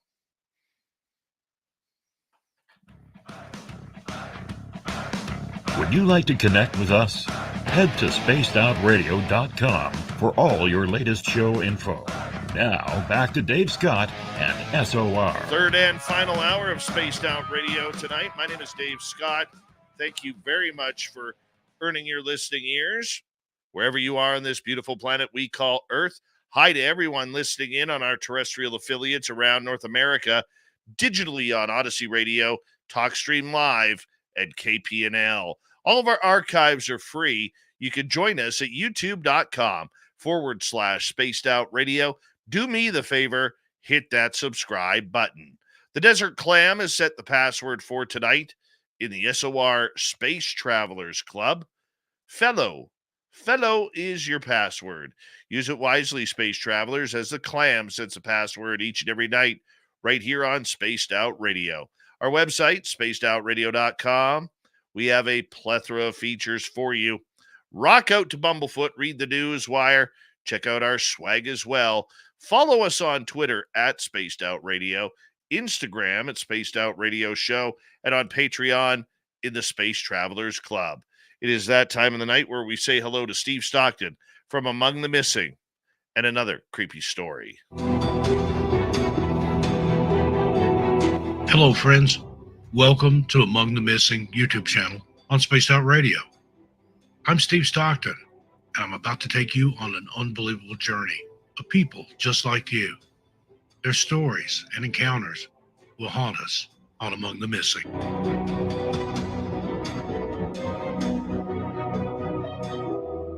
On March 27, 1973, 3-year-old Jeffrey Dean Blankenship and his mother, 23-year-old Althea Blankenship, were last seen in Port Townsend, Washington.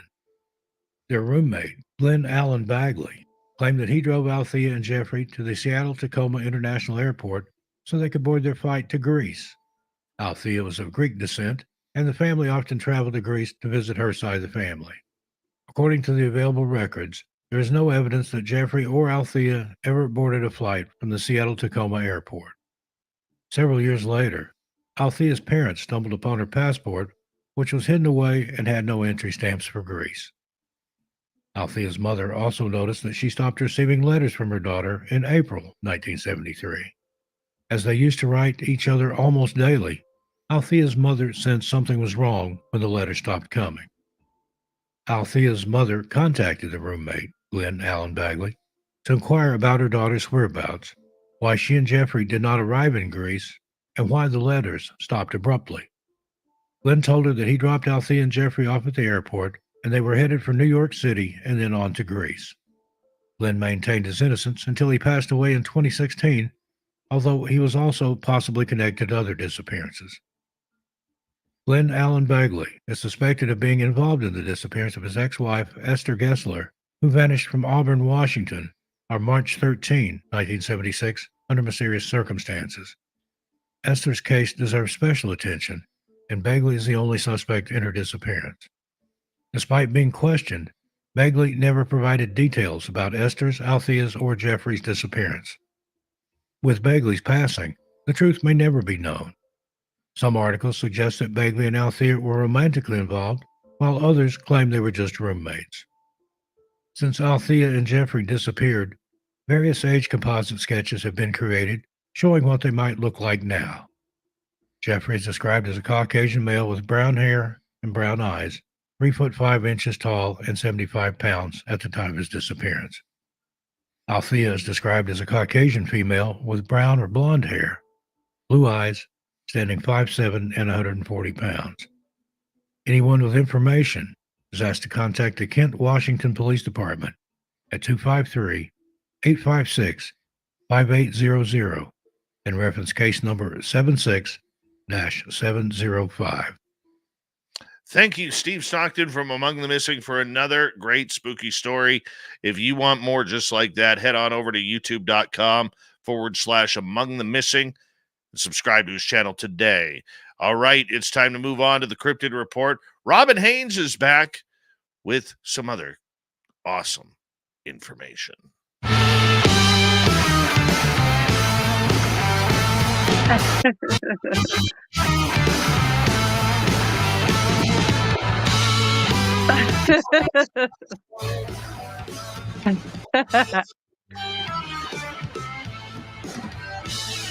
The cryptid hunter with the most infectious laugh in the world, Robin Haynes. I love it when you're laughing. How are you? Oh, you're so sweet. I am good. I'm hoping I can borrow everyone's ear for a moment tonight. Sure. I am getting a lot of calls from a lot of people wanting to know, where are all the Sasquatch? Nobody's really getting as much interaction, and they don't know if it's winter or what. It's not the winter. We have a major shift coming on. There's an energy shift that the cryptids are taking part in.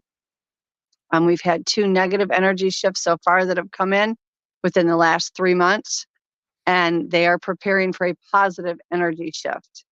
And they've been working on it very diligently, and all the cryptids are involved, and we need our people involved. Okay, in order for there to create a balance and an alignment, we need energy from our side as well as their side. If not, it's going to be off balance, and that's not going to be good for us. They need to raise the frequency, and they need to raise the energy, because our world basically is just not good right now. In order to do that and slow down the AI a little bit, they need to create this shift. Now, how long the shift will take to complete, I have no idea. They've not said. It should be slow and subtle. We have a lot of intuitive people that are out there, so they're going to pick up on it. I know a lot of the intuitives that I know and have worked with and trained have picked up on it when the negative one came in. So for anybody out there that is an energy worker, we need you to get your tushies outside and start pushing the positive energy out in the atmosphere. Everything is frequency, light, and energy. That's how you create the shift. You take it from within inside your body and you push it out. If anybody needs any basic directions, they can find me on Facebook. I don't have a problem with that, but as many people as we can get out there pushing right now, whether or not it's going to work, I don't know, but the cryptids seem pretty head set that they're going to do this, and they will do it without us if we do not participate, and that is going to create a huge imbalance that we don't want. Okay. Well, you're rarely wrong, so I'm going to say everybody get out there, have some Eye of Newt and, find your sin and your chi and put it towards Mother Earth, man. Yeah, I've been working on this with them for about 3 or 4 months now, and it's getting closer to D-Day. And so it's really important. And a lot of people are picking up on the negative shift that came in. There was 2 of them. One was 3 months ago. One was about a week and a half, 2 weeks ago. And we need to get the positivity out there. We've got to get everybody's frequency, light, and energy up. That's why things are so dark and nasty right now. And all of these bad things that are going on in our country and in our world right now are all a distraction from what's really going on. And it has to do with this AI stuff that's bringing in the negative energy. So we really, really need to focus on lifting that up and getting that out there.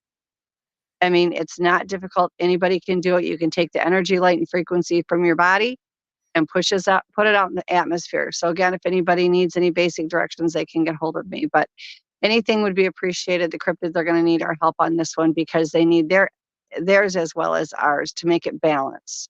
Off balance, it's not going to go great for us. And when did you get these messages? I started getting them about 6 months ago. They started having me train people about 3.5 months ago. It's been really busy. I'm getting people off the charts that are contacting me going, I don't even know why I'm contacting you. I just know that I need to. Something tells me I need to. And every one of these people, it's the same thing. They're empaths and energy workers, and they don't know that they are.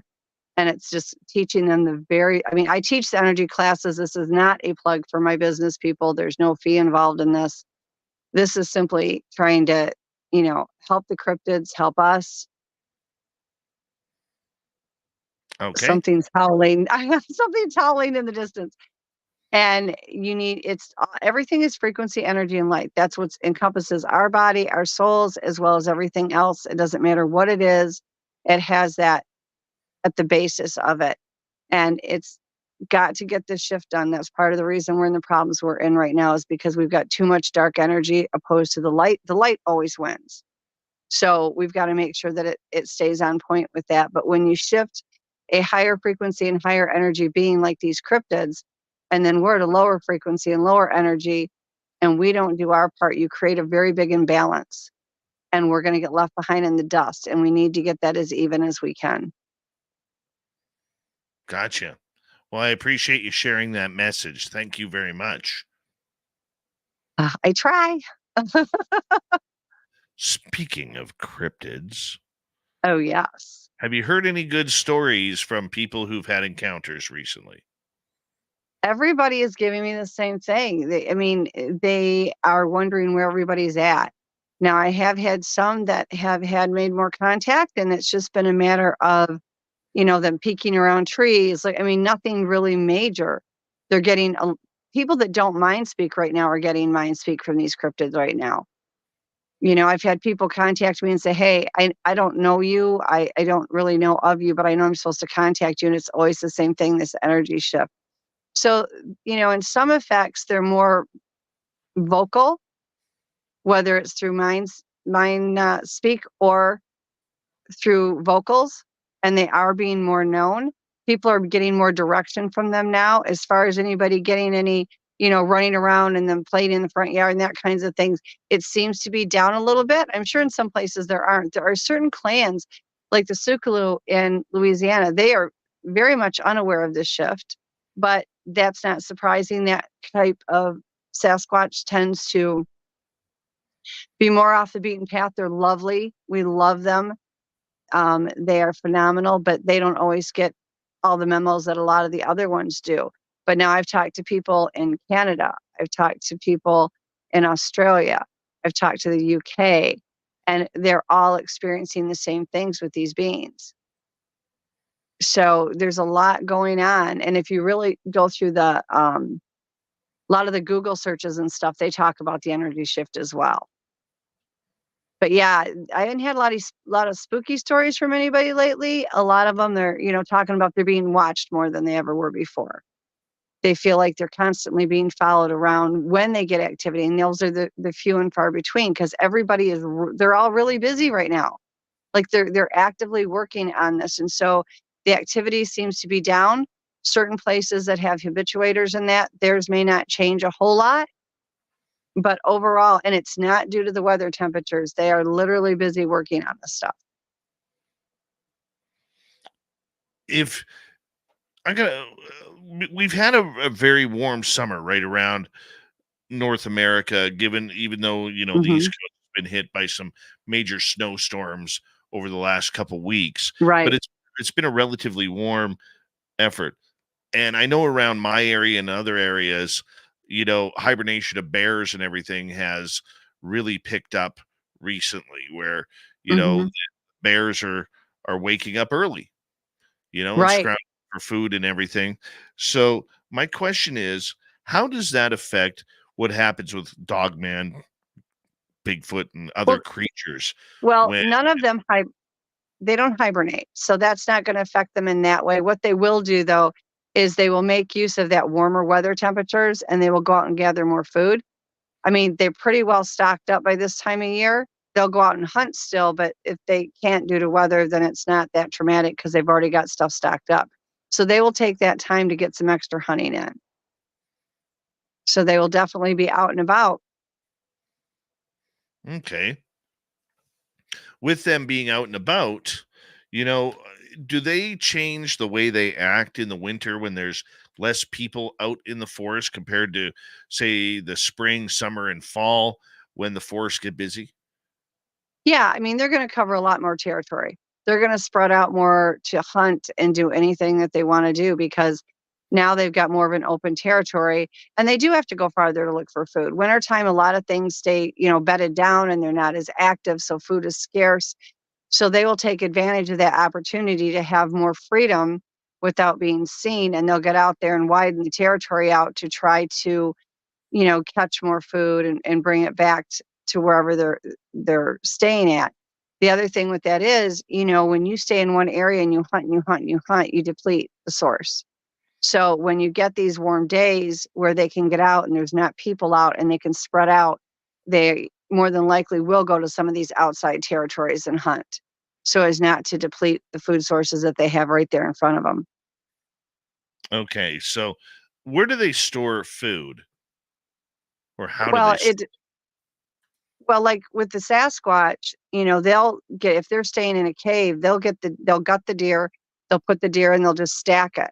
I've seen them put fish underground so that they stay good where they'll bury them in the dirt and the sand. The dogmen will do the same thing. I mean, they're going to get the food and they're going to stockpile it, I don't necessarily think that they all bury a lot of it like the deer, they don't. The smaller things they may bury a little bit to help preserve it. If it's buried in the sand, it seems to be better to preserve in than per se anything else. I mean, they were forever, both Dogman and Sasquatch were forever burying fish on our property. And we were like 5-6 miles from a lake. So it wasn't like, it was right there, but they would come and you'd find little mounds where they had buried them all over the property. They will get the vegetables. They will get corn out of farmers' fields. They'll get all of those things and stockpile it. Of course, your dogmen, I don't think are going to eat as many vegetables. They may be more of a high protein. Not that they don't eat some vegetables because I think they do to a degree, but they're going to want to stock up on that protein. So they're going to use these warmer days as just, the name of the game is as much food as you can possibly get for your families. And they're going to take advantage of it. And that's going to give them an opportunity to hit some wider areas. All right. So the fact that they are hitting wider areas, does that mean that they are expanding their own ground? Or, because I would assume that a creature like Sasquatch or Dogman would be very territorial. They are. They've got their own territories that each pack or clan, depending which one you're referring to, will hunt in and utilize. However, when you have these warmer days and you have areas that normally are very populated with people and they're open, they will expand it. Like I said, they don't want to deplete everything in their area. Why? It's like if you go to the grocery store, you don't want to take everything off the shelves and there's nothing left. So you may go to one or two other places as well. It's the same with them. If they have the opportunity to widen that hunting territory, and seasonally it's at a weather temperature that they can move freely with, they will do it. They don't want to deplete what they have right in front of them. They're going to let that sit there. So when the harsh weather comes in, they can go out just as far as they need to get what they need. They're very, very smart. They're very attuned to, draining that area around them that they hunt on. And there's times that they will literally send the hunters, like with the Sasquatch, the hunters of the clan, and the dogmen will do the same thing with their packs. They'll send hunters out to a farther area when need be to get the food and then bring it back for the rest of the clan or the rest of the pack. Okay. How many in a pack for Sasquatch compared to Dogman? Do I'm going to be honest with you and tell you my experiences. I've seen some with as little as 6 in it. I've seen one that I worked with that had almost 60 individuals that came in and out. To my knowledge, they don't normally get that big. That was just a really, really large clan. Where I'm at currently, I have 4 different clans that are here that are just kind of like neighbors to each other. And they tend to stay anywhere from, I want to say, 12 to 20, 25 in there. That But I seems think, again, it depends on the clan. You know, the Dogmen, it's the same way. I was recently in an area that had a very large number in there, but, you know, they are just like wolves and coyotes. You know, they are part canine, and they are going to go in a pack. It just depends on the individual group. right. Right. Now, they don't get shoved out of the pack. They can. I mean, if they don't follow the guidelines of the one that's in charge, they'll be shoved out of that pack. If they are, you know, a problem for the pack, they'll run them off. Absolutely. I mean, there's things that they can do that will make them leave. We actually had a Sasquatch one time that got in trouble for something in a cave that he did that he wasn't supposed to. And they kicked him out. He was in solitary confinement. Patty, back in Patterson and Gimlin, she was extricated from the clan because she walked towards the clan when that filming was going on instead of away. They considered her a traitor. So they didn't want her there anymore. She got kicked out. She couldn't even take her child with her. She got kicked out. So, you know, they will remove them. You know, there's laws. Both of these things, whether it's a Dogman or a Sasquatch, they have laws that each clan or pack insists on. You have that blanket of laws, just like we have our federal laws, and then each individual clan or pack will have their laws, which is like our state laws. And if whoever doesn't obey it, they have the right to kick them out. You know, they seem to be pretty loyal to each other, but they don't have a problem if there's a problem within the clan or pack in removing them. That's where you get a lot of, like with the Sasquatch, you get a lot of your rogues. You know, they're misbehaved. They aren't wanted in the pack anymore because they can't behave themselves, and they're tossed out on their own. And that's how you find them out wandering by themselves all the time. Okay. So is it usually males that are kicked out or females as well? It can be both. It can be both. My experience that I've witnessed is definitely both. I seem to think that more males get kicked out than females because they seem to be a little bit rougher, but they have no problem kicking a female out. But I think predominantly the males are out more than the females are, from what I've seen. You know, and, you know, it's just like we have family members that want to move to other states, or they want to take off and they want to be on their own, or what have you. It's not really that much different with them. Some of them will, you know, grow up and say, hey, this has been fun, but I'm out of here. See ya. You know, but for the most part, they stay. They're a pretty tight unit. They'll bring in others from other clans and such because they don't want a lot of the inbreeding. And as they get different mates or whatever, whether the female leaves and goes to the male's clan or the male comes to the female's clan, same thing with the Dogmen. So you have a little bit of exchange with that, and that's, you know, helps with the inbreeding a lot. You know, I have one here whose mate is from Florida. How far will a Sasquatch travel? That is a very good question. I could not be honest with you and tell you that I know how many miles that they would go, but literally I have seen them cross so many miles. Like I moved from Michigan to South Carolina, and I had 3 of mine show up here. You know, they can portal in, they can walk, they can do whatever they want. In a day, they can cover quite a bit of ground. It is not uncommon to see them, you know, go 8-10 miles away and then come back that evening. But to be accurate and tell you, oh, it would be this amount of miles or whatever, I would not do that just because there's really no way for any of us to know for sure. True. All right, Robin, that time of the night, we're going to ask you to tell everybody where they can find you. You can find me on my website, which is www.paranormal-empowerment.com, or you can get hold of me on Facebook under Robin Haynes, not Robin L., but Robin Haynes, Haynes. Love it. Thank you, Robin, for coming. You guys take care. See you next week. We will talk to you next week for the Cryptid Report. Robin Haynes, everybody. Bye-bye. Have a good night, everybody. Love ya. Bye. Coming up next on Spaced Out Radio.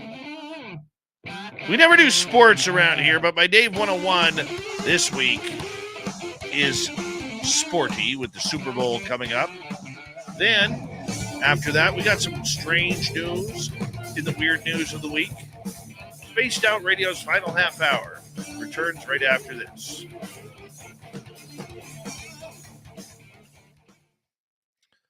Thank you, Major Lee, for that super chat. Thank you, CS, for that super chat. And Dutch Hank, T-Bone with a hat trick. Aloha, Dave, and Peter Benton. Very much appreciate it. And I saw a bunch of people come on in here. Well, let's take a look. Philip Blair, nice to see you. Susie B has returned. Hello, Stephanie Jackson. How are you? And what else are we doing here? Or who else has come on in? Oh, let's see. Spiraling 69, welcome to SOR chat.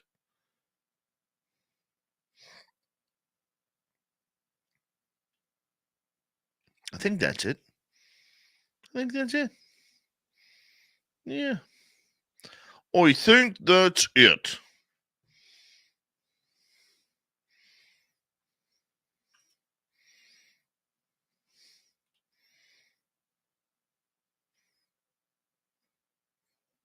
I'm curious to read all of your reactions on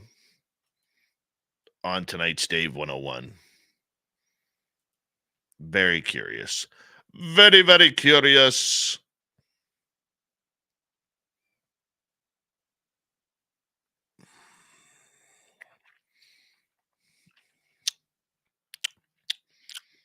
La la la la la. Do do do do do do. Charge. Do do do do do do. Charge. Do do do do do do. Charge. That's the way we do it. Mm-hmm. Mm-hmm. Mm-hmm. Mm-hmm.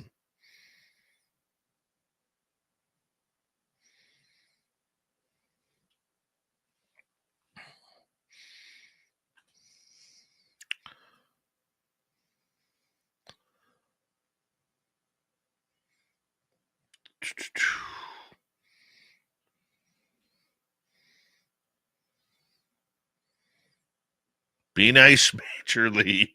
You're so bad. You are so bad. You know what? T-Bone kind of died off on the MUFON thing, even though we're still working on it. I'll have an update on the MUFON story tomorrow night.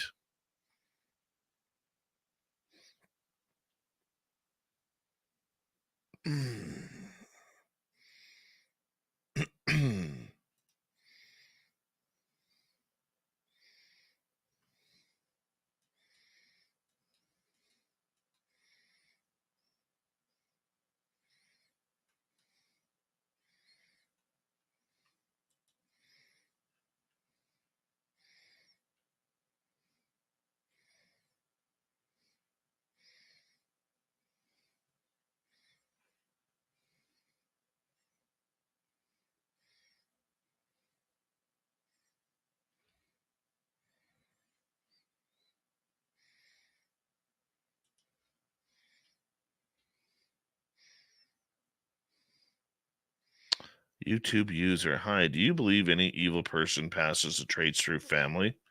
I think it's possible, especially if it's an abusive family home.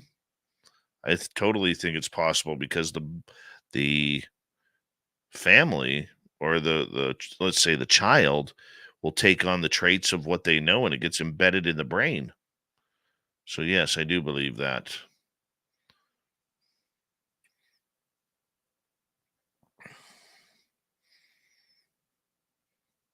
Susie B. Reminder, you can go to info@spacedoutradio.com, info@spacedoutradio.com. Get your name on the list to come to this third annual SOR fan party. I want to see you all there. Come hang out with Merle. Come hang out with me. Come hang out with Susie B. And many more. We got a great weekend planned, all for you. We do it all for you guys. And we want to make sure you guys have a lot of fun with a lot of our special guests that'll be there to hang out with you. And we want to make sure that, you all are able to get pictures of Grant Baker's lip blade, because it's going to be nice and tight for that weekend. Thank you again, T-Bone, for the super chat. So make sure you get in there and join us in Reno, May 10th through 12th at the Silver Legacy Casino and Resort. Ask your fellow chatters how much fun last year was. Susie B., Tim Mothman, Jenny Girl, Neil Attenberry, and many more who were there last year or the year before, like Grant. It's a blast, and we want you all to be there. Here we go, everybody.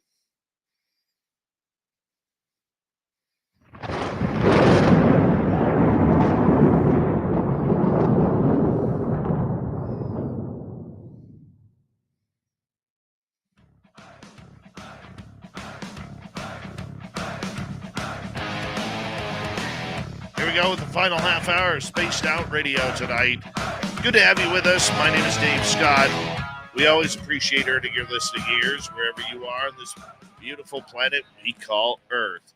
Reminder to all of you that if you've missed portions of this show or others, check out our free archives by go to youtube.com/Spaced Out Radio. Do me the favor, hit that subscribe button. Our website, spacedoutradio.com. We have a plethora of features for you.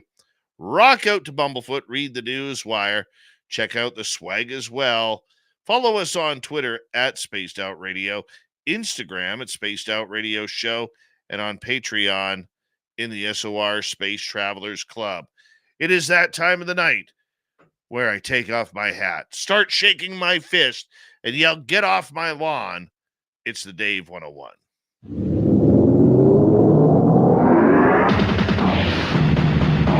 It's time for Dave 101.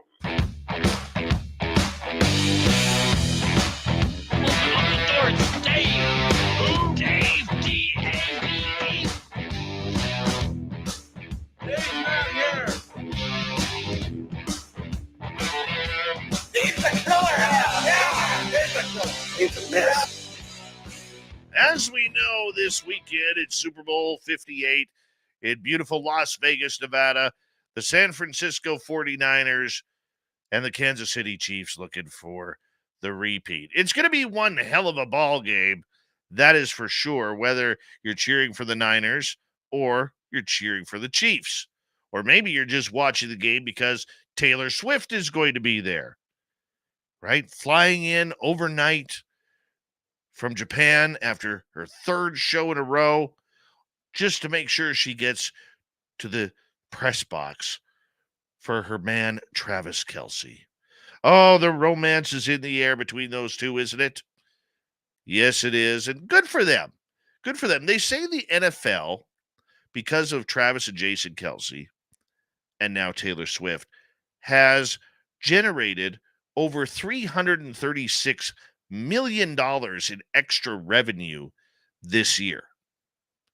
All because of the popularity of the Kelce boys. And of course, Taylor Swift is literally a vagabond economy that is really pushing the limits of financial success. She's amazing.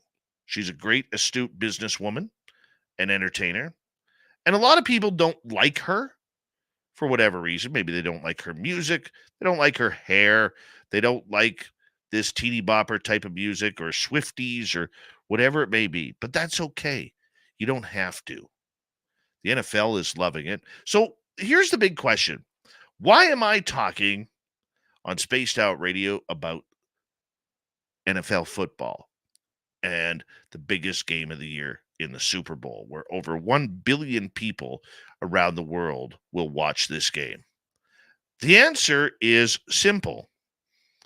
Earlier this week, I started noticing a trend on social media, namely Facebook, where I'm scrolling through my profile and I see all of these conspiracy theorists out there talking about the satanic Taylor Swift has taken over the NFL. This is all a big game business decision by the biggest and most successful sports league in the world, and that she is out there feeding the venom of the Illuminati, and the Kelsey brothers are into this as well, same as the entire Chiefs Nation, and everything's going to hell in a handbasket.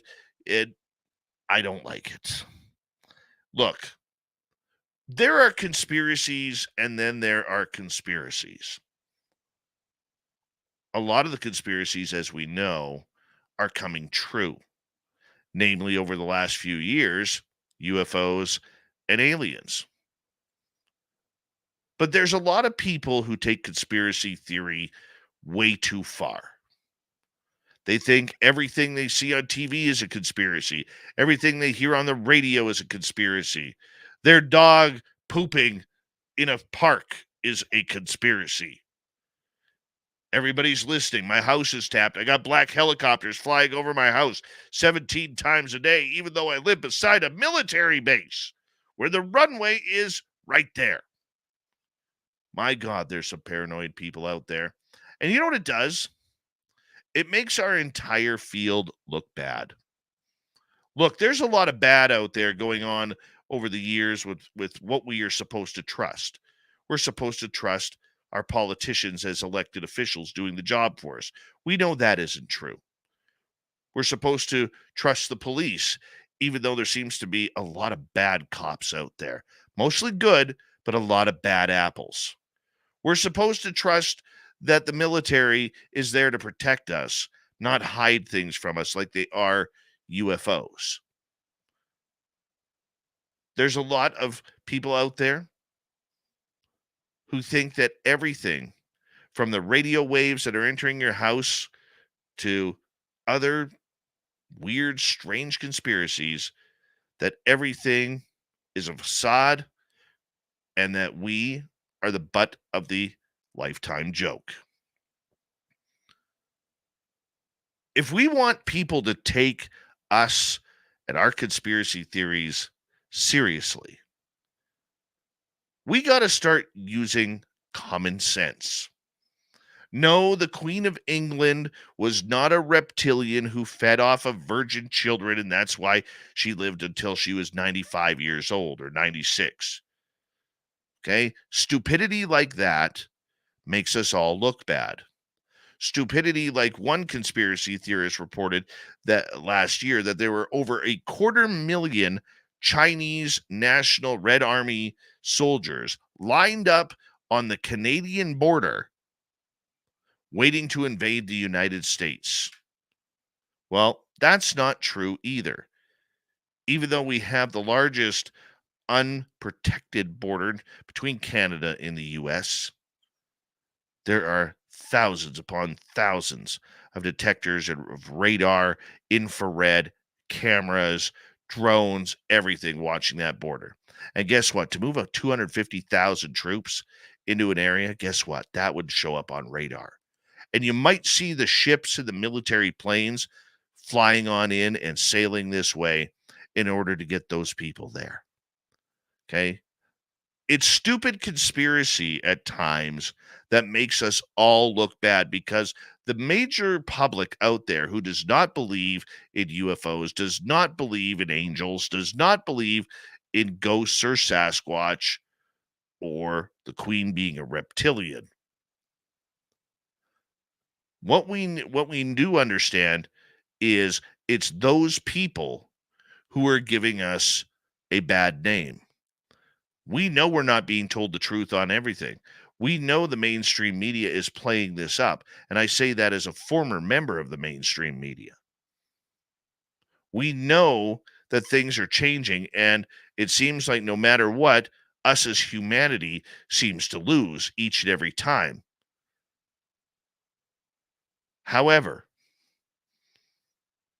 if we want people to take us more seriously, if we want people to learn about UFOs and make that a proper topic of discussion, or maybe it's Bigfoot, or maybe it's ghosts, or consciousness, or angels if you're religious, or near-death experiences.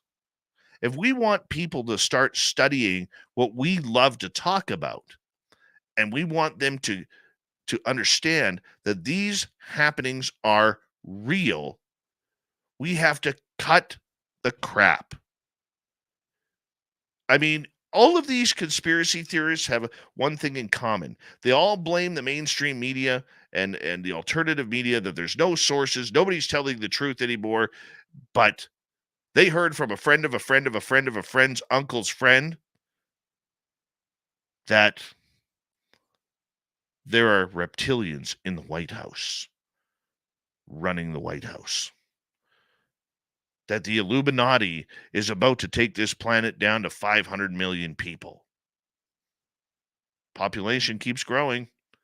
Elon Musk has come out and said a couple of years ago that this planet can hold another 10 billion people. And there's the food and the resources to sustain it, even though he wants to move people to Mars. Yes, it is making us all look bad. And I eliminated 3 people from my Facebook because of what? Travis Kelce and Taylor Swift are in love? Cool. Very cool. She happens to be the most popular music artist in the world right now. He happens to be one of the most popular football players in the world right now. And their love story is cute. So why can't we be happy for them? What is wrong with being happy for them? There's a quote from Ed Kelce, Travis's dad, who stated that the one thing that he noticed about Taylor Swift was that there was a lack of arrogance. And as a father who watches out for his sons, he was surprised that one day in the football booth where they were watching the game, instead of being all diva, she was actually cleaning up her plate, putting it in the garbage. And not just that, but she was actually cleaning up the rest of the room for other people. All right? Divas don't usually do that. Could you imagine Mariah Carey or Madonna doing that? I can't. They seem like they're above the law. But yet we're insatiated and in love with this story. Either we love to love it or we love to hate it. And you know, because I'm talking to this right now, each and every one of you listening on your phones now is going to pop up on your reels and your videos, everything about Taylor Swift and Travis Kelce for the next 48 to 72 hours. Weird how that works. But why can't we just let them be in love? Why can't we just allow them to be human beings who found each other in their early mid-30s and they are happy? Is that so wrong? I don't care if Taylor Swift is worth $800 million and that she has her own Learjet that flies her around the world. She earned it. Good on her. She's a brilliant business person and, from what I hear, an incredible entertainer. Travis Kelce's no slouch. He hasn't made $800 million, but he's sure made about $50 million over his NFL career. That's a pretty good living, too. They're a good-looking couple. They're a happy couple. And whether or not you love them or hate them, just shut the hell up. It's none of your business. It's none of your business about who Travis Kelce is dating or who Taylor Swift is, or because the NFL last week or 2 weeks ago showed her on camera for a grand total of 28 seconds. That's a true number, 28 seconds. But football diehards are going absolutely crazy that the NFL has become the Taylor Swift show. Okay? I mean, it is a little sickening that we are looking so deep into conspiracy now that we cannot even shake the idea of what is honestly truthful. 2 kids fell in love and are now in a relationship. That's all it is. That's all it is. Nothing more. And if you're somebody who is out there saying, oh, BS, Dave, the NFL made a business decision, Or, oh, BS, Dave, she's part of the Illuminati and she's trying to get the NFL more into the Illuminati. And so she started with the hottest name in the league who is single, Travis Kelce. No, it's not the way it is. Why ruin a perfectly good Super Bowl worrying about this crap? That isn't true. But there are some people who say, you're just not open enough, Dave. You got to expand your mind. Because a friend of a friend of a friend of a friend's dog told me that this is not real, that this is all an illusion. We've got to wake up, people. If we want people to take us more seriously as a collective family of the alternative news and experiences of the phenomena, we have to smarten up with what we literally are putting out there. We are our own worst enemy when it comes to conspiracy theory. And it's no wonder why the majority of people out there pay no attention to us, even though we have been right a lot of times. If we don't wake up, we're going to continue to look like the tinfoil freaks who really don't understand what life is all about because we're too busy being paranoid about the untrue. Just enjoy the football game. Enjoy if you're a San Francisco fan or if you're a Kansas City fan. Personally, I'm cheering for the Chiefs. Not because of Taylor and Travis. I'm cheering for them because I think they're going to be winners again, and I like a sports dynasty. That is your Dave 101. Leave a comment below if you're on YouTube watching this. Let me know what you think. Here's the news. What time is it? It's time for Shirky Poo's news! All right, let's get right to it. A 50-year-old woman in Russia reportedly slept with the corpse of her dead husband for more than 3 years. Ugh. Ugh. Can you imagine the smell? Police said the woman, only identified as Svetlana, is also alleged to have performed occult rituals on the mummified remains of her husband, Vladimir, citing Russian news site 78RU. The woman apparently kept his death a secret and warned her 4 children, twin boys who are now 11 and 2 girls 8 and 17, not to tell anyone, threatening to send them to an orphanage or a facility for mental health patients if they spilled the beans. According to the report, the 49-year-old husband collapsed and died in December 2020 following a domestic dispute in which his wife wished for his death at their home in a village in St. Petersburg. The woman believed her husband was pretending to be dead and left him alone on the floor for 4 hours, according to the report, until the eldest daughter realized something was actually wrong with her dad. The woman wrapped the man's body in a blanket and placed it in the bedroom, telling her children not to ask questions about their father. Social workers reportedly visited the home at least a dozen times since 2021, but they didn't make the grisly discovery of his blackened corpse until last week. Russian investigators say they do not suspect foul play as the remains showed no signs of trauma.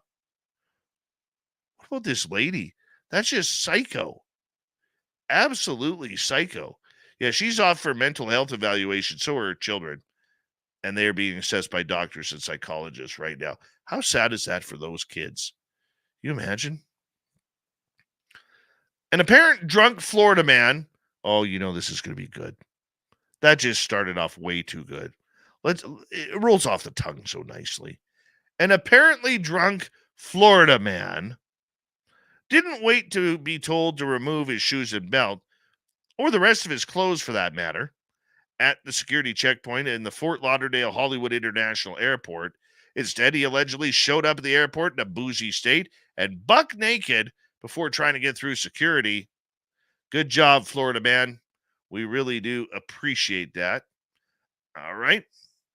According to multiple media reports, Martin Evtimov allegedly parked his car in front of the terminal and casually walked past the check-in counters fully nude. You know, maybe it was a warm day. Maybe he needed to get comfortable. We really don't know. All right. Yeah, walked right in, nude. Yeah, TSA checkpoint. There he is, showing all his goods, making sure that he's not smuggling anything. After walking past several agents, the naked man left the screening area and tried to open a restricted access door. Oh, that'll do it. Never mind him being naked at the airport. That's okay. But if you open that restricted access door, holy cow, the world's coming down on you. When he casually strolled to the baggage inspection area, muttering incoherently, he was met by agents and sheriff's deputies. Cops tried to subdue the man, but he resisted before being placed in handcuffs and wrapped in a blanket. Nice guy. Moving on. Looking for a simple breakfast at a reasonable price? Next time, pop into the jolly old England. Why? Well, we're going to tell you. At nearly 100 Canadian dollars, 58 British pounds, so that'd be about 140, or make that about 60 bucks American. The price of a breakfast meal at the Michelin-starred fine dining restaurant might have you spitting out your coffee or tea in disgust. Why? The meal includes white truffles. A version with regular truffles will only set you back 61 bucks. But the sky-high cost has social media baffled and perturbed. One calling the dish tasteless, another suggested the meal is basic, simply adding a truffle to toast. That's it. Yeah. One person said that doesn't automatically elevate one to the status of chef. The pricing was exceptionally high without any apparent justification. Other Hyde customers, said the scrambled eggs on toast was a must try and that you pay for the experience. Oh my. Considering the location of the restaurant across the Green Park from Buckingham Palace, shouldn't come as a surprise that the price for breakfast is so high. A piece of toast with a truffle on it for $100 Canadian, 60 American. You got to be kidding me. And then we wonder why the world is in trouble, people. Oh, this is where you hope that prayer works, isn't it? Yeah. Lord have mercy on us. I'm making toast this weekend for the Super Bowl. You want to pay me $100 a slice? We got Mr. Ron Bumblefoot Thal rocking in the background with Little Brother is Watching. Bumblefoot is the official music of Spaced Out Radio, rocking us in and out of every single show. Get your horns up for the guitar god himself. Special thanks to everybody listening in at home, at work, in your cars, wherever you may be. Thank you to everyone in our chat rooms tonight. YouTube, Twitch, LGAB, Facebook, Spreaker, LinkedIn, Space Travelers Club, and on Twitter at hashtag Spaced Out Radio.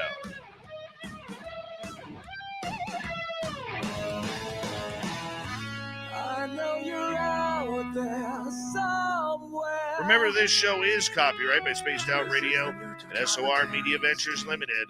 Thank you so much for choosing to share your evening with us, because together, my friends, say it with me, we own the night. Mr. Bumblefoot, we need a favor. We need you to take us home.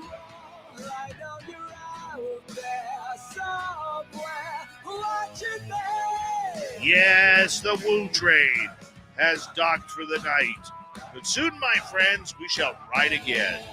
Your seats are always available. Your tickets never expire. And if you want to bring a friend, we got room for them too. Good night.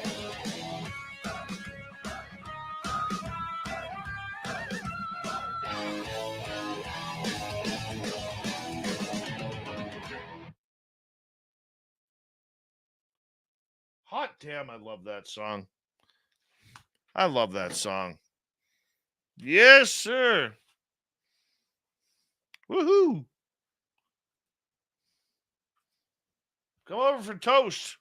$100 a slice. If you want orange juice with that, that's another 55.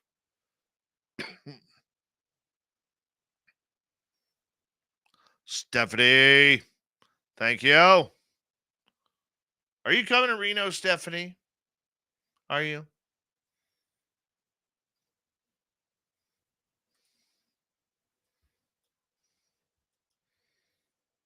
Tim Mothman's coming. His goatee is coming. He had to buy 2 tickets, one for him and one for his goatee. It's true.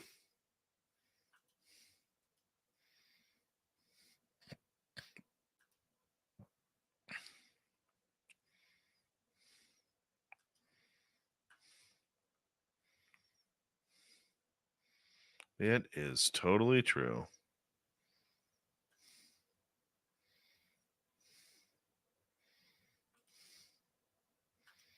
Mm-hmm.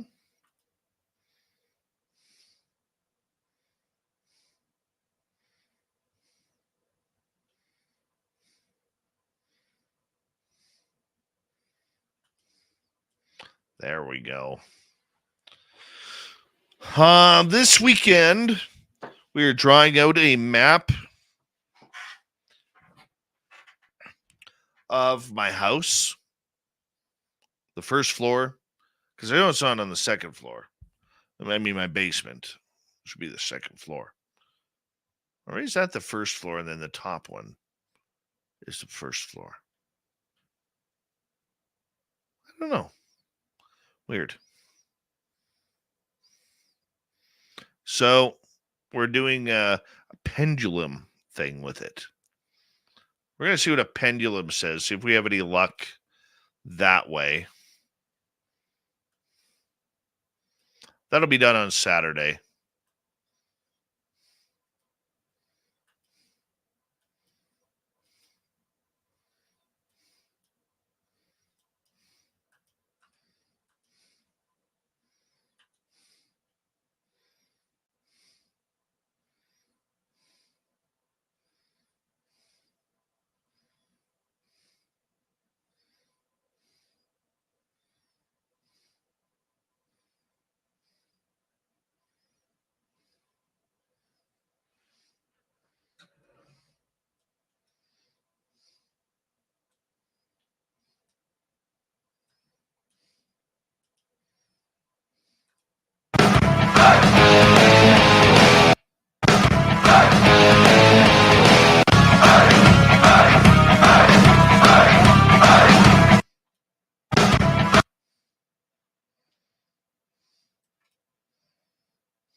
Mm-hmm. Hi, Philibaka. All right.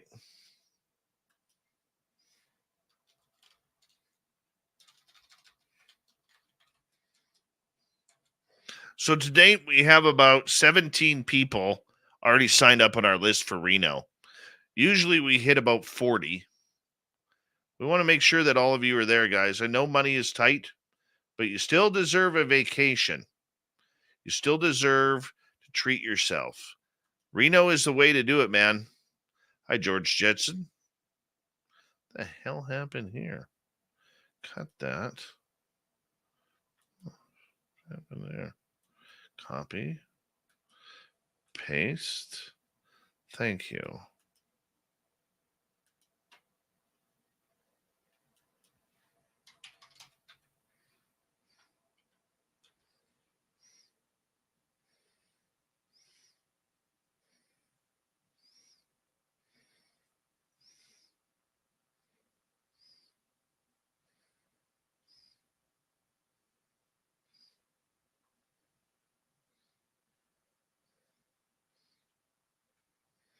Oh, CS. You think a father wants to spend time with his children on Father's Day? No, we want to be left alone. Take advantage of being left alone and doing something for yourself, CS. I'm not saying your children aren't important.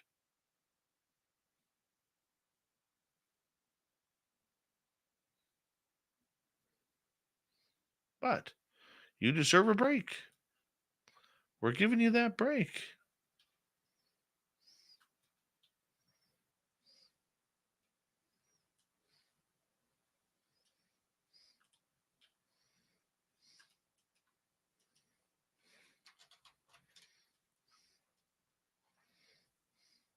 then bring them with you, CS. Bring them with you.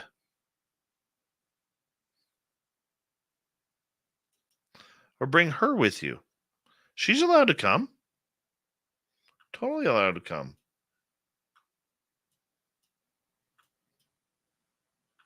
You and your daughter get away. Come hang out with us.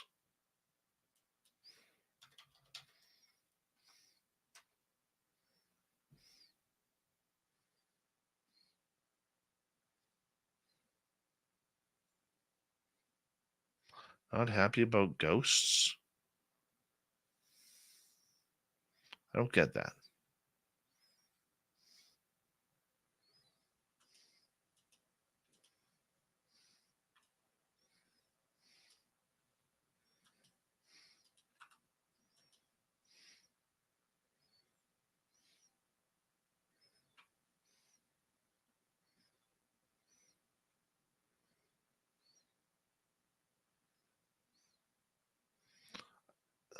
Skip to Malou, are you actually flying over for the event?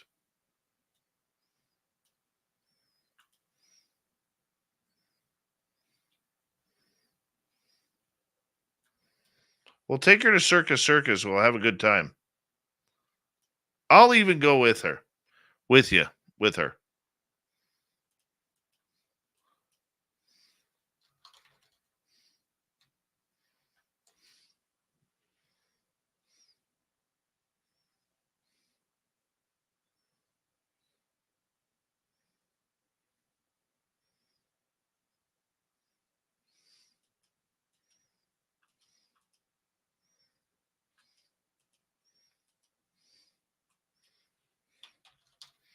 Tell you what, CS. Just for you on Mother's Day. If you really want to come and you bring her, we'll give her a free VIP pass. So that way she gets a swag bag. That's from Uncle Dave.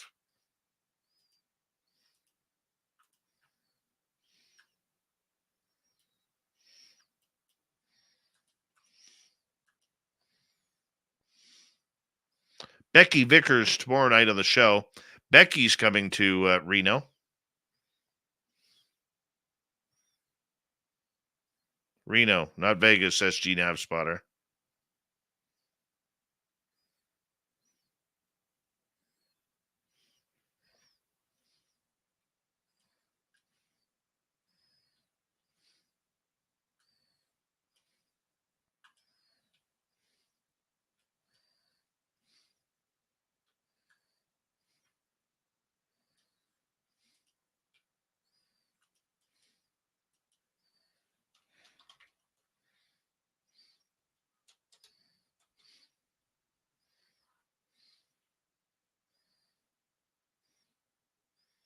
Sandra Kincaid likes a glass of lemonade.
I don't have the commercial.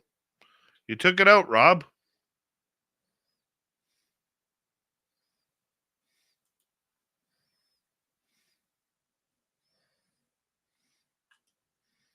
Where am I now? Right there.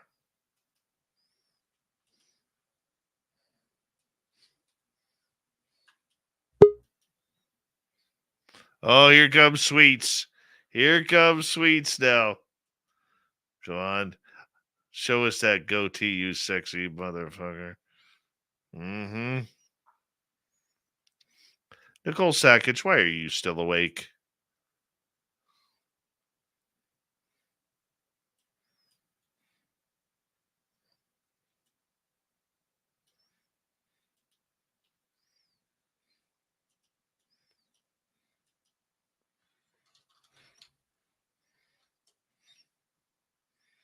If you love your woo, it's time to make a commitment to the 3rd annual SOR Fan Party. This time, we're heading to Reno, Nevada, and the Silver Legacy Casino and Resort, May 10th through 12th, 2024. Tickets are $60 or $100 for VIP. With that, you get a free radio show. You get to hang out with celebrity guests from Spaced Out Radio, including our team, who are coming to hang out with you. You get to meet the entire team, like Science Bob, Merle, Melinda Leslie, Geraldina Roscoe, and more. It's a weekend packed with adventure, and we want you there. After all, we're doing this for you.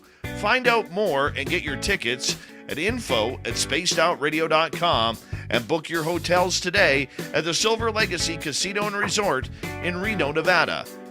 Come join us for the SOR Fan Party, May 10th through 12th, 2024. Oh, that's lovely. That's lovely. And guess what? That's sweet Robbie We do G not right have there. ugly swag.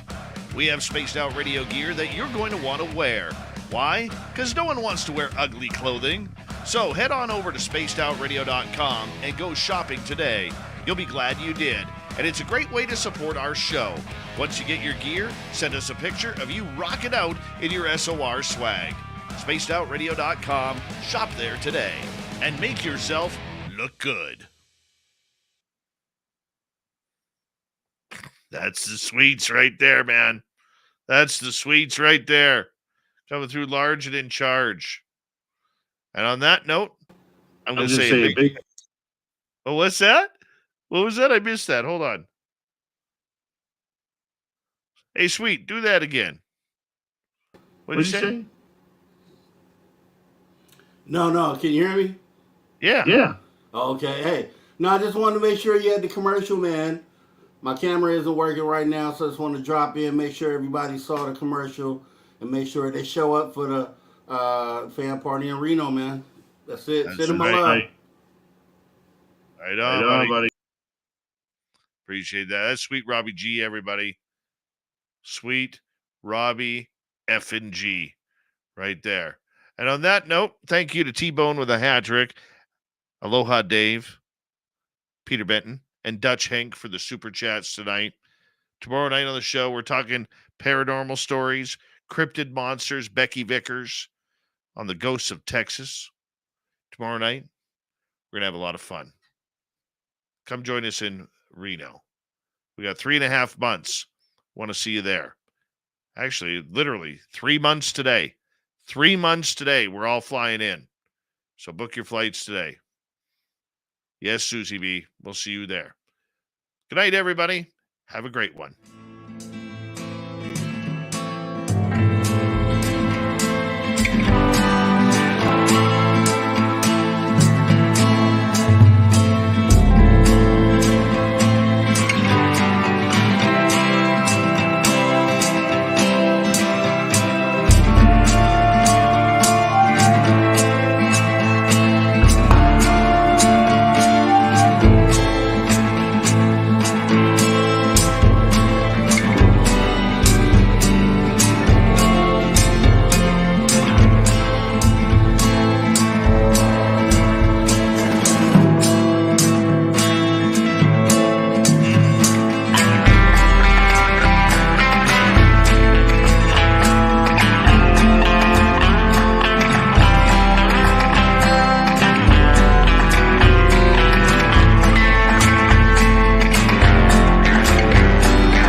Stay healthy, my friend. You too. If you need bail money, give me a call. Always, Dad. Take care. You too.